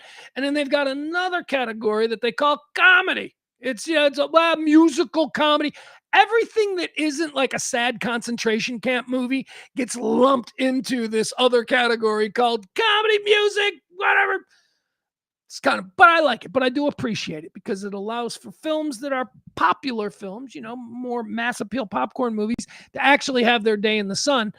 Although it's very bizarre the way this shakes out this year. So let's get into the Golden Globes. I'll tell you what's nominated. Again, my 5 favorite movies of the year. Let's see how they did, right? We're going to kind of track and see how my 5 favorite. Number 5, Weapons. Number 4, House of Dynamite. Number 3, Blue Moon. Number 2, Begonia. And number 1, One Battle After Another. Those are my 5 best movies of the year. Though I saw something over the weekend. It's not gonna challenge for my best movie of the year because if I'm being honest, there was like some parts where I'm like, I'm gonna fast forward through this.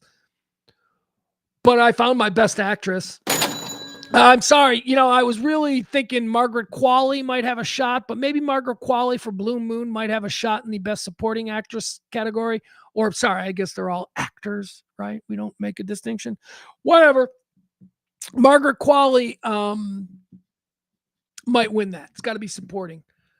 Because Rose Byrne in a movie called If I Had Legs, I'd Kick You if she doesn't win the best if Rose Byrne after the Oscars isn't a freaking best actress winner, my God, she is good in this film. It's called If I Had Legs, I'd Kick You. Don't worry, it's not about a legless person. It's not like when I first heard that, I'm like, oh, I like Rose Byrne. I don't want to see a movie where she's in a wheelchair. It's not. Don't worry. It's just a clever title for don't worry. But it's very good. Very good. If I had legs, I would kick you. All right, let's go into these. Let me see. Where are they? Billboard, Golden Globes. Nope, that's not it. All right. I hate when I do this.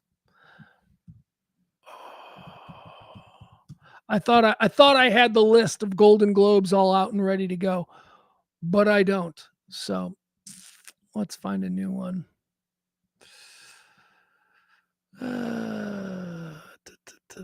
Full list. All right, full list of the Golden Globe nominees. Very confusing because they say it's the 2026 Golden Globes, but they are. It's the 2026 Golden Globes that will be awarding statues for things that were done in 2025. But it's not the 2025 Golden Globes. It's the 2026 Golden Globes. You can see how this gets confusing. All right, let's see here. Sorry. All right, here we go. Let's start off.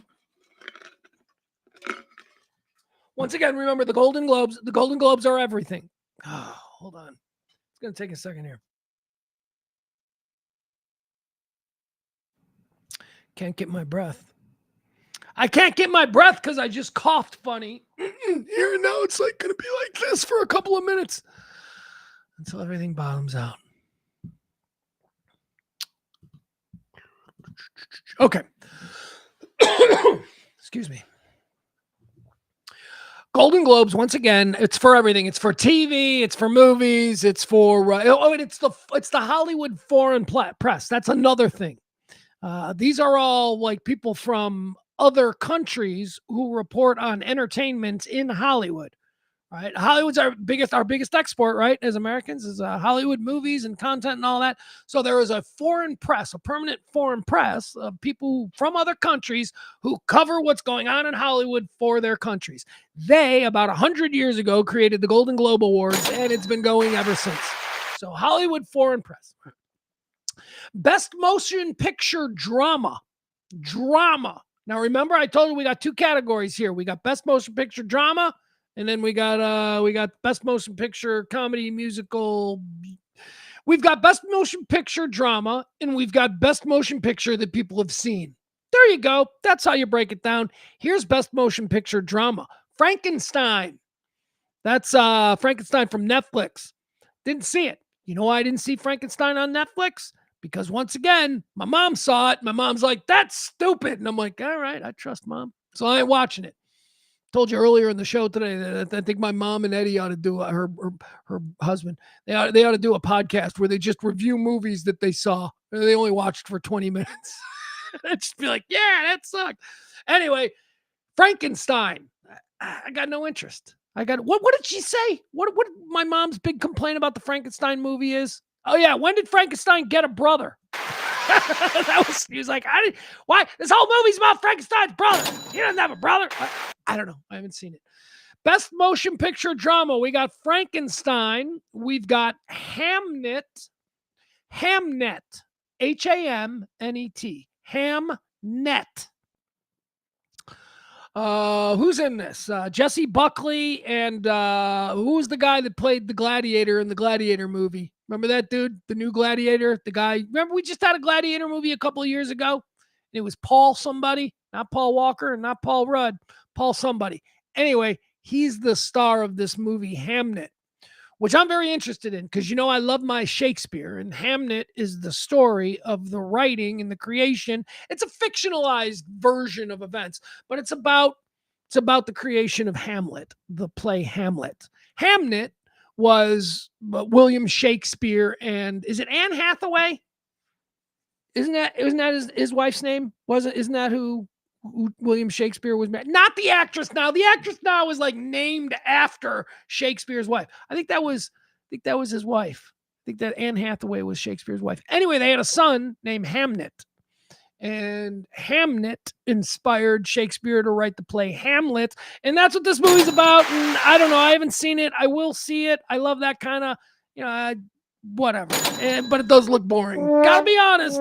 Looks like it's not for the Fast and Furious crowd. Okay. It's not going to be. Frankenstein has been nominated for Best Motion Picture Drama. Hamnet has been nominated for Best Motion Picture Drama. Something called It Was Just an Accident. I got no idea. Don't know what that is, so we're going to move on. The Secret Agent. Got no idea. Never heard of it. Don't know what that is. Sentimental Value. I got no idea. I don't know what that is, so we're just going to move on. But still, it was nominated for Best Motion Picture Drama. And finally here in that category, Sinners. Sinners. Ryan Coogler, right? Coogler. I don't know. I saw Sinners. I thought Sinners was good. Sinners is a good movie. Cool. It's a cool movie. It's like, man, this movie is cooler than I thought. But I don't know. Is Sinners like best drama film? I don't know. Anyway, there you go. I got no pick on that because, quite frankly, the movie that I want to see in that list, Hamnet, I haven't seen yet, so I can't really help you out there.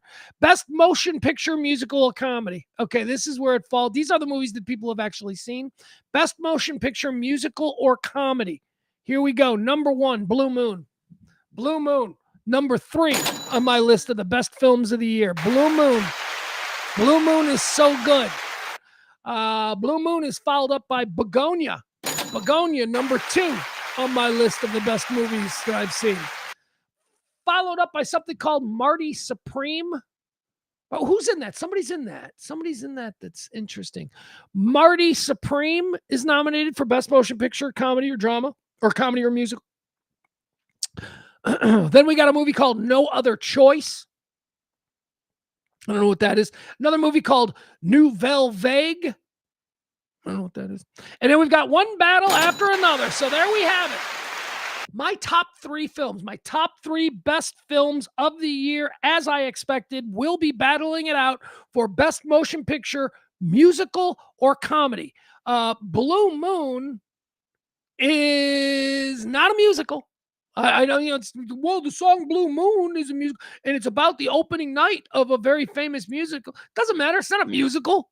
They're not singing the words to the scenes. No, it's not a musical. It's just a really great story about when Rodgers and Hammerstein became a thing. That meant that Rodgers and Hart were no longer a thing. And Blue Moon is about Lorenz Hart watching his former partner, Richard Rodgers, and Oscar Hammerstein have huge success. Blue Moon is a great film, man. It hurts. It hurts your stomach to watch how Ethan Hawke handles it. Ethan Hawke plays Lorenz Hart, who was Richard Rodgers' partner, and they created a whole bunch of timeless classic. Well, Blue Moon. There's all kinds of classic stuff. So Richard Rodgers tells Lorenz Hart, I'm going to go work with a new guy for a little bit. And the new guy is Oscar Hammerstein. Of course, Rodgers and Hammerstein would become huge. And this whole movie is just about Lorenz Hart dealing with that. It ain't easy. But he's so great. Ethan Hawke is so great as Lorenz Hart in Blue Moon. Begonia, also fantastic. Begonia is my number 2 best movie of the year. But One Battle After Another. One Battle After Another is not a comedy, and yet it is the funniest movie that I saw last year. It's very funny, just because of the events depicted are absurd. And, when absurd events are depicted, there are certain things that are, humorous about the situation.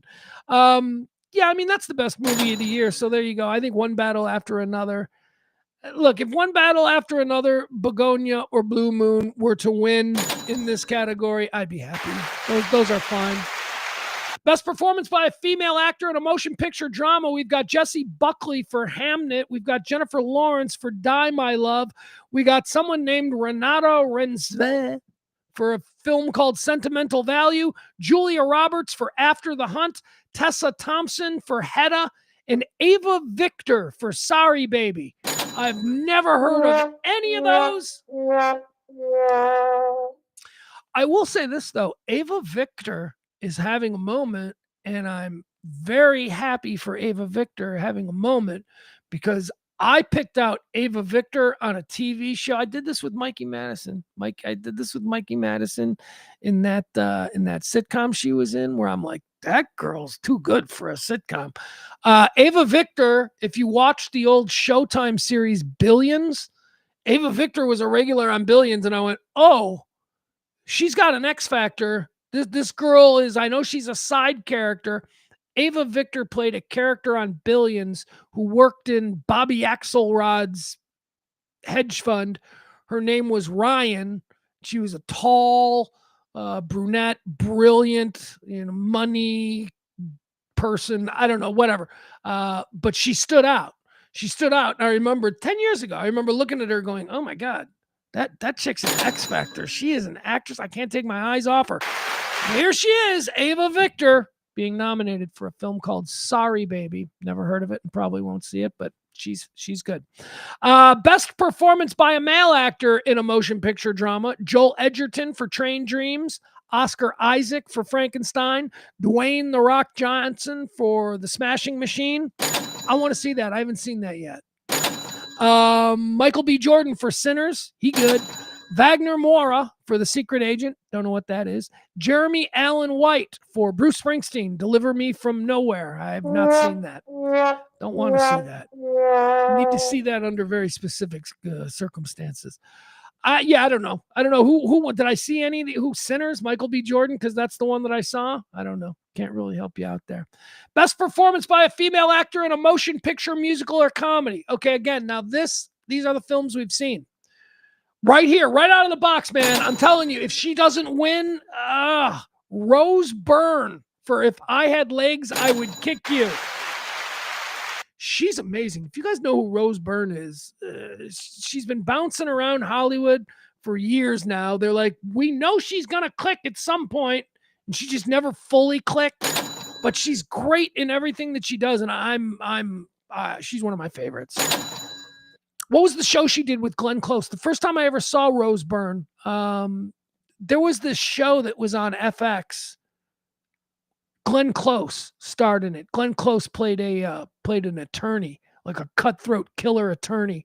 And Rose Byrne, and I think this was Rose Byrne's first American acting job. Rose Byrne played her little assistant attorney on the rise.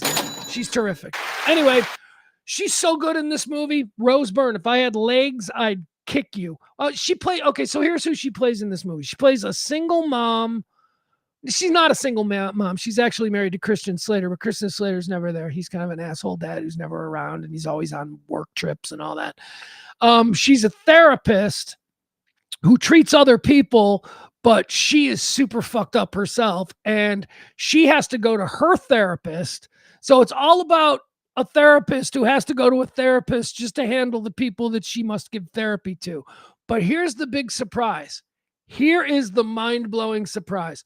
Co-starring in this movie with Rose Byrne, If I Had Legs, I'd Kick You, playing the role of her therapist who doesn't like her.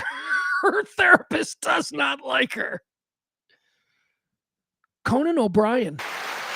Conan O'Brien is fantastic as Rose Byrne's therapist in If I Had Legs, I'd Kick You. The movie itself, I don't know if it deserves to be up in the, but it's enjoyable. You'll enjoy the movie. I just don't know if it's that's a great movie. What is true is that Rose Byrne is going to blow you away. You're like, oh my God, I didn't think she had it in her. Rose Byrne, If I Had Legs, I'd Kick You is nominated for Best Performance by a Female Actor in a Motion Picture, Musical, or Comedy. Then we've got Cynthia Erivo for Wicked for Good. They just cranked out a second one. They're like, this one's so hot, let's crank out some bullshit. These idiots will fucking buy anything. And now we've got this alien-looking chick. I don't. Cynthia Erivo. Do not like. Don't know. Just do not like. My mom and I were talking about this. We were having dinner, and I don't know if Access Hollywood or something was on, and she goes, "I don't like her," and it was Cynthia Erivo. It was her, and I go, "Oh, Mom, I don't like her either." Oh, what is it you don't like about her? And my mom's like, she's scary looking. I go, yeah, she's weird. She's a weirdo. Let's hate weirdos together. And then me and Mom high five. We don't hate weirdos in our house, but there is something, there is an energy that bothers us about Cynthia Erivo. And it has a lot to do with her look. It has a lot to do with the shaved head, the very tall, gangly, reptilian almost arms, and then the long, freaky nails that she's always like, I don't like her. I don't like her. And don't tell me she's nice, because I have seen enough interviews with her and Ariana Grande where they're all hanging over each other. They're not nice. They're fucking psychos. They are not normal people, okay? They're trying to fool you by pretending they're nice, but tell them some bad news. Give them some bad news and see how they react. See if they're still going to be really nice. It's all just love. I'm sorry, it's going to be 10-minute wait for your table. Do you know who I am? You know, they're those kinds of people. She's like, first of all, she's a weird Broadway theater lady. Those people are incredibly difficult to deal with. But she has now been elevated to like movie star. I don't like her.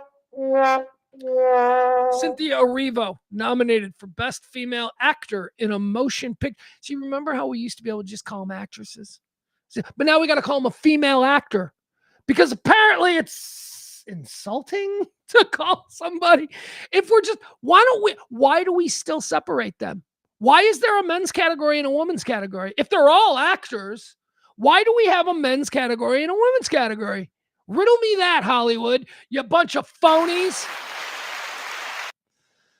All right. So we got Rose Byrne, Cynthia Erivo, Kate Hudson. She's back in the game.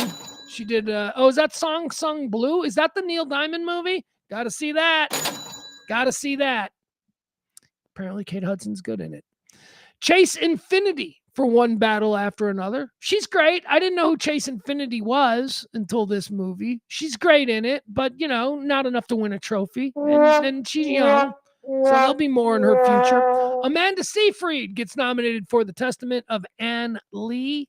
And Emma Stone bringing up the rear for Begonia. Ah, boy. Yeah, I'm sorry. Emma Stone was so good in Begonia as she portrays, as I told you, this Elon Musk type.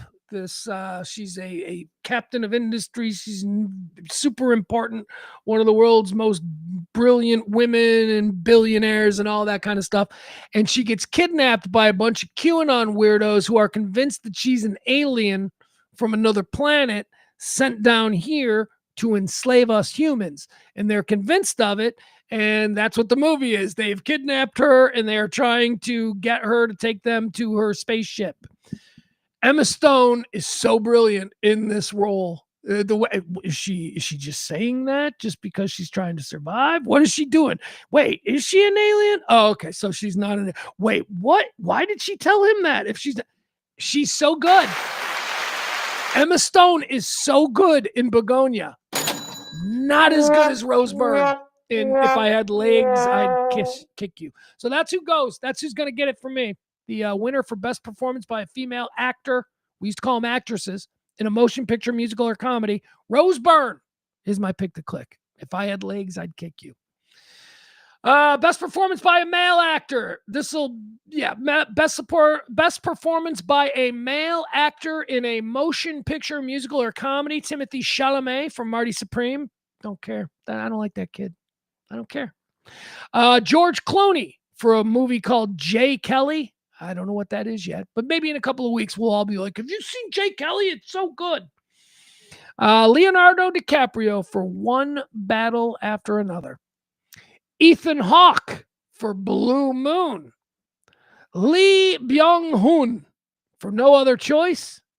And Jesse Plemons for Begonia. All right, let's clear the decks here. Because as I've already told you, Begonia, One Battle After Another, and Blue Moon are the three best films of the year. And we've got the three leads from these movies going up against each other. So for me, I've got to decide. Look, I think Leonardo DiCaprio is probably your safe bet to win for One Battle After Another because he's a big movie star and they give big movie stars things, right? So, okay, but he did just win for The Revenant a couple of years ago. So maybe they don't feel so compelled at this stage of DiCaprio's career to reward him with another. Maybe they're going to go a direction that I would like them to go. By the way, Jesse Plemons as the QAnon weirdo who kidnaps Emma Stone in Bugonia is amazing. But neither of those guys are Ethan Hawke in Blue Moon. Ethan Hawke, man. If you know, first of all, you know who Ethan Hawke is, you would never recognize. Like, if you would watch this movie, and at the end of the movie, you'd go, "Dude, I thought you said Ethan Hawke was in that. Who did Ethan Hawke play?" You'd be like, "Dude, he was the star." He's like, "The star was a midget." Yeah, that was Ethan Hawke. Yeah, he was playing a midget. He's going full on. What was that movie with Brad Pitt where he aged in? Benjamin Button. Doing full on Benjamin Button shit in this role. No, Ethan Hawke plays Lawrence Hart of Rodgers and Hart, the musical writing team. He plays Lawrence Hart, and Lawrence Hart was only like 4'10", and I think Ethan Hawke is like 6'1", 6'2". He's like a big, thin, handsome leading man guy. Not in this role. He is incredible, so good. Blue Moon. That's my pick. Ethan Hawke for Best Actor. Do we have anything else we need to run through here? Let's see. Best performance by a male actor in a motion picture. We already did that one. Best performance by a female actor in a supporting role. Female supporting role. Does anything stand out? Nope. Okay, let's go to TV. Let's go. That's what we love about the Golden Globes, right? Because we do TV. They've got TV categories too, American TV categories, which is great. Television, best television series drama. Here we go. We've got The Diplomat, which I think is a Netflix show. We've got The Pitt, which is an HBO Max show. We've got Pluribus, which is a new Apple TV show. We've got Severance, which is also an Apple TV show. We've got Slow Horses, which is an Apple TV show. And we've got The White Lotus, which is an HBO Max show. Look at that. No ABC, no NBC, no CBS, nothing. Do you remember a few years ago when they made big news by even allowing Netflix to enter shows in these categories? And people were like, well, here we are just a few years later, and there isn't a single network show even nominated now. Wow. All right, so The Diplomat is a great show. The Pitt is a great show. Pluribus I have not seen yet, but everybody says Pluribus is amazing. I have to wait for a few. I have to wait for a few more episodes of Pluribus to air before I'm willing to jump in. Severance is without question the most overrated television show I have ever seen. Severance is not a good show, but you know, there are enough like trendy people who are like, "Are you watching Severance?" God, that show is boring and makes no sense. And I'm a guy who loves TV. Look, if it was great, I'd have told you it's great. I just don't like Severance. I've tried 3 times now. I'm like, all right, I'm going to give it another shot. I'm going in. I'm going to restart Severance again. And we'll try and start. Nope. Sorry. Some things just are never going to connect for me. Okay. Slow Horses and White Lotus. That's what this comes down to. For me, this comes down, it comes down to Slow Horses on Apple TV versus The White Lotus on HBO Max. Both of them are tremendous. Slow Horses is much better. There you go. So it's not even that much of a competition. Slow Horses is the best show on television, and it should be rewarded as such at the Golden Globes. Slow Horses from Apple TV. I'll tell you what's missing, though. Landman. Where's Landman? Is that because this is the Hollywood foreign press? The Hollywood foreign press doesn't like cotton to the Taylor Sheridan stuff quite the way Americans do. I don't know. Maybe that's it. But in my opinion, yeah, the winner here is Slow Horses. Gary Oldman, Kristen Scott Thomas. Is that her name? Is that how we do it? Who else is in Slow Horses? I don't know. Best television series comedy, right? Or musical, because there are so many musical television series out there. Best television series comedy or musical: Abbott Elementary, Never seen an episode. Actually, that's not true. The only episode of Abbott Elementary that I've seen is the crossover that they did with It's Always Sunny in Philadelphia. And it was pretty funny. And every time I watch the It's Always Sunny in Philadelphia episode, that is the crossover with Abbott Elementary, every time I watch that, I think maybe I should check out Abbott Elementary. And I never do. I never do. Abbott Elementary, nominated for Best Television Comedy or Musical.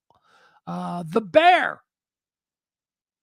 Okay, we can stop with The Bear. We can stop with The Bear. The Bear's not that good anymore. Yeah, I didn't even get through the whole season last year. Seriously, with all due respect, the Bear, the first 2 seasons of The Bear, unbelievable television. The episode, The Feast of the Seven Fishes. The Feast of the Seven Fishes, which is the Christmas episode of The Bear from, I believe it's 2nd season. The Feast of the Seven Fishes is the single greatest episode of television ever created, in my opinion. It's the best episode of television ever. It should be a Christmas classic for every fucking family who thinks their family is the only weird, dysfunctional family. Feast of the Seven Fishes. The Christmas episode from The Bear. It is classic. But the series itself kind of sucks. Next, we got Hacks. I mean, it sucks now. Everybody, it's too, I don't. Hacks is next. Nobody Wants This, which is so stupid. Oh, God. Isn't that the Kristen Bell one? Who I love Kristen Bell. And I wanted to really like this series. It's not well done. It's the writing is hacky. And it's just, ugh. I'm a Shiksa and he's a Jew. We've never heard that story before. I mean, it's just the career of Nichols and May. They're just repackaging it now for a new generation. Wait, white girls can date Jews? That's the show, right? That's the show I'm thinking of. Nobody Wants This? Yeah, it's not good. Only Murders in the Building is also nominated here. Only Murders in the Building is a Hulu show. And again, I'm going to pass on that. I know people love it. It's so mid. That show is so mid, it hurts. Look, I love Martin Short and Steve Martin. I really love Selena Gomez, right? They still in the show together. Is that still them? It's just dumb. It's dumb. And it's just not, it's just, no thanks. I'm just going to pass on it. It's simple. Look, it's nice. If you're looking for something to watch with your grandma, you can watch that and both of you can enjoy. It's just not a great show. That's my favorite show. When people say like, that's my favorite show, I go, man, you need to push yourself harder. You need to like shows that challenge you a little bit more. You need to like, really? That's your idea of a good show? Well, I'm definitely not going to suggest Battlestar Galactica for you. Because you are not up for it, friend. Best television series, comedy, or musical. Abbott Elementary, The Bear, Hacks, Nobody Wants This, Only Murders in the Building, and here's your winner, The Studio. The Studio! Studio on Apple TV is so good. That's my favorite 30-minute show of the year. I parse my shows. I've got a favorite 1-hour show of the year, and then I got a favorite 30-minute sitcoms or dramas, but The Studio is easily my favorite new comedy of the year. Studio, Ike Barinholtz, Seth Rogen, of course. Seth Rogen is the star of it. I think The Studio should win. There you go. Studio, best, in my opinion, best television series, comedy, or drama.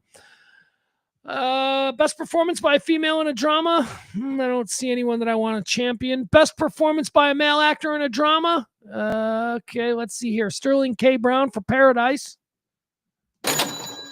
Paradise is pretty good. It's not great, but it's all right. I guess I'm waiting on a season 2 of Paradise. Is that what's happening here?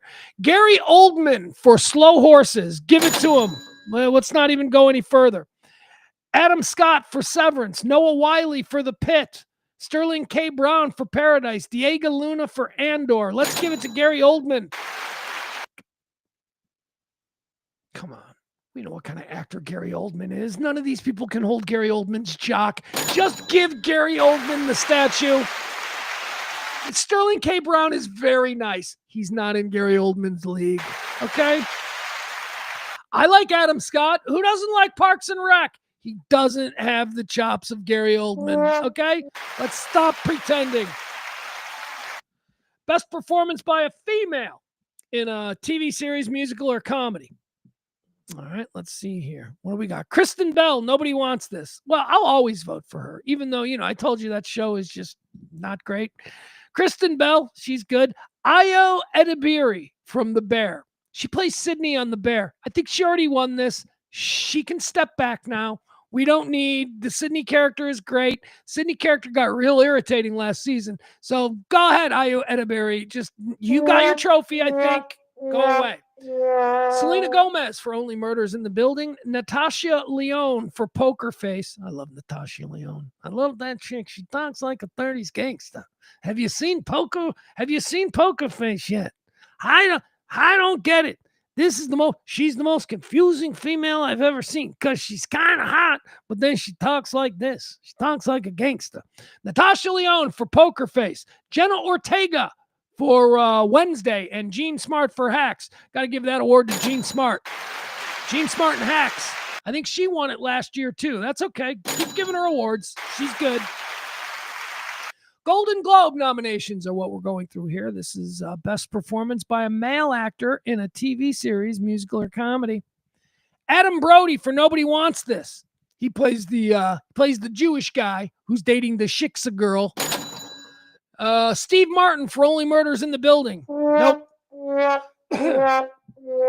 Glenn Powell for Chad Powers. Nope. I ain't watching that. For some reason, the algorithm thinks that I would really be into watching Chad Powers. I ain't watching that stupid. It looks so stupid. I don't care that Glenn Powell is like a top hot actor in Hollywood right now. I don't care. I think this looks like something he committed to before Top Gun. Before Top Gun made him a big star, I think he already signed the contract to do this stupid Chad Powers thing. I'm not interested. Next, we got Seth Rogen for The Studio. There's your winner. Give it to him. Martin Short for Only Murders in the Building. And Jeremy Allen White for The Bear. All right, let's give Seth Rogen The Studio. Everybody loves Seth Rogen. He's very popular in Hollywood. He'll be fun. He'll get up there after winning. He'll be all stoned and he'll be like, it'll be fun. It'll be fun. Yeah, Steve Martin and Martin Short will cancel each other out. Jeremy Allen White for The Bear feels like he's won the last 5 years in a row. Adam Brody, nobody cares about him anyway. He can go away. Glenn Powell for Chad Powers. Get the fuck out of stupid show.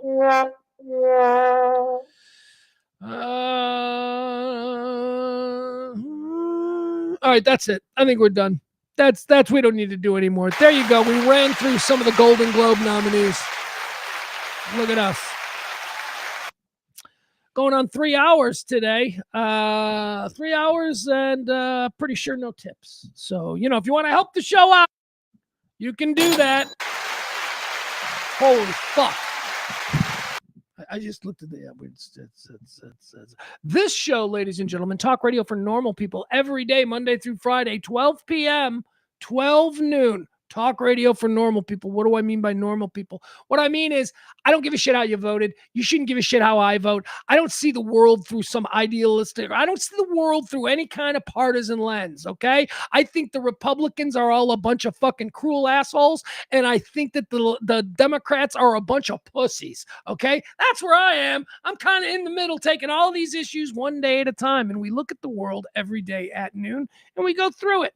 And that's the perspective that you get. So should you be somebody who considers yourself on the right? Should you be somebody who considers yourself on the left? I don't give a fuck. Shut up about all that and just come join the chat room and have a good time. Every day, Monday through Friday at noon. How long we've been doing this for? Oh, Pugs, I'm not gonna give you my time just so that you can stop doing this show in a couple of weeks when you get bored. Been doing this fucking show since 2021, folks. 2021, Monday through Friday, no paycheck. So if you want to help us out, please keep this show going with a little bit of a tip. You drop a little something in the Venmo, you drop a little something in the Cash App. That's it. We don't say anything more about it. We just move on. Thank you, folks. Appreciate you allowing me to do that commercial here. All right, let's get back into it. Did you know that, like, wealthy college-educated white people are like way more likely to steal at self-checkout. Yeah. I got this morning.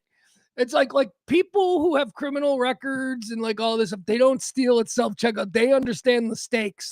But wealthy like white people who like aren't really worried about that, they steal from self-checkout all the time. So we've got that story, and we'll go into that tomorrow. Because we've already been doing 3 hours of free radio for you, so I can't do this all day. I got other phone calls I got to make. I got people, they're calling me. I got to check back in with them. Do we want to talk a little bit about football? I'll tell you the Kelly method, Kelly Moore's method of picking football games, which is based on absolutely none, zilch, no football knowledge. It's just taking a look at the mascots and determining what mascot could beat which mascot. Kelly method this week, well, it wasn't great. Wasn't great. Yeah. Kelly method didn't do so great this weekend in picking our games. Currently, with one game left, because it's Monday night, we got the Eagles and the Chargers tonight on Monday Night Football. The Kelly method went 7-6. 7-6 over the weekend. That's not good. You know, as far as long as I've been doing this now for the last 7 weeks. When did I start it? I started it before I left. So anyway, so since before Halloween, she hasn't had a losing week. The Kelly method hasn't had a losing week. She's always been on the positive side, but this is the closest that it's been. She went 7-6 in her football picks over the weekend. We've got a final one. Best case scenario for this week, she'll finish 8-6 after tonight's game. Worst case scenario, she's going to be 500 at 7-7. It's Eagles at Chargers tonight. It is the Philadelphia Eagles at the Los Angeles. I almost call them San Diego. I'm still going to call them San Diego. I don't care if they play in Los Angeles. They're still the San Diego Chargers to me. It is an Eagle versus a Charger. What is a Charger? A Charger is a bolt of lightning. We see it right there on the helmets. The Eagles are traveling to the Charger. The Charger is home. The bolt of lightning is home. Where is a bolt of lightning home? Well, in the sky, right? That's where a bolt of lightning is. Oh, look at that.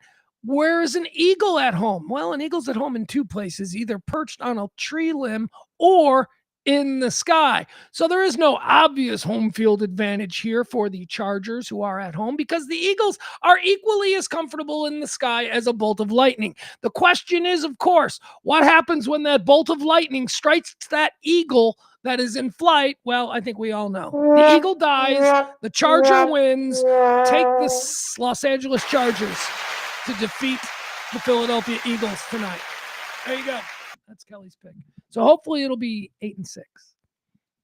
Hopefully we'll be 8-6, but worst case scenario is we're going to be 7-7.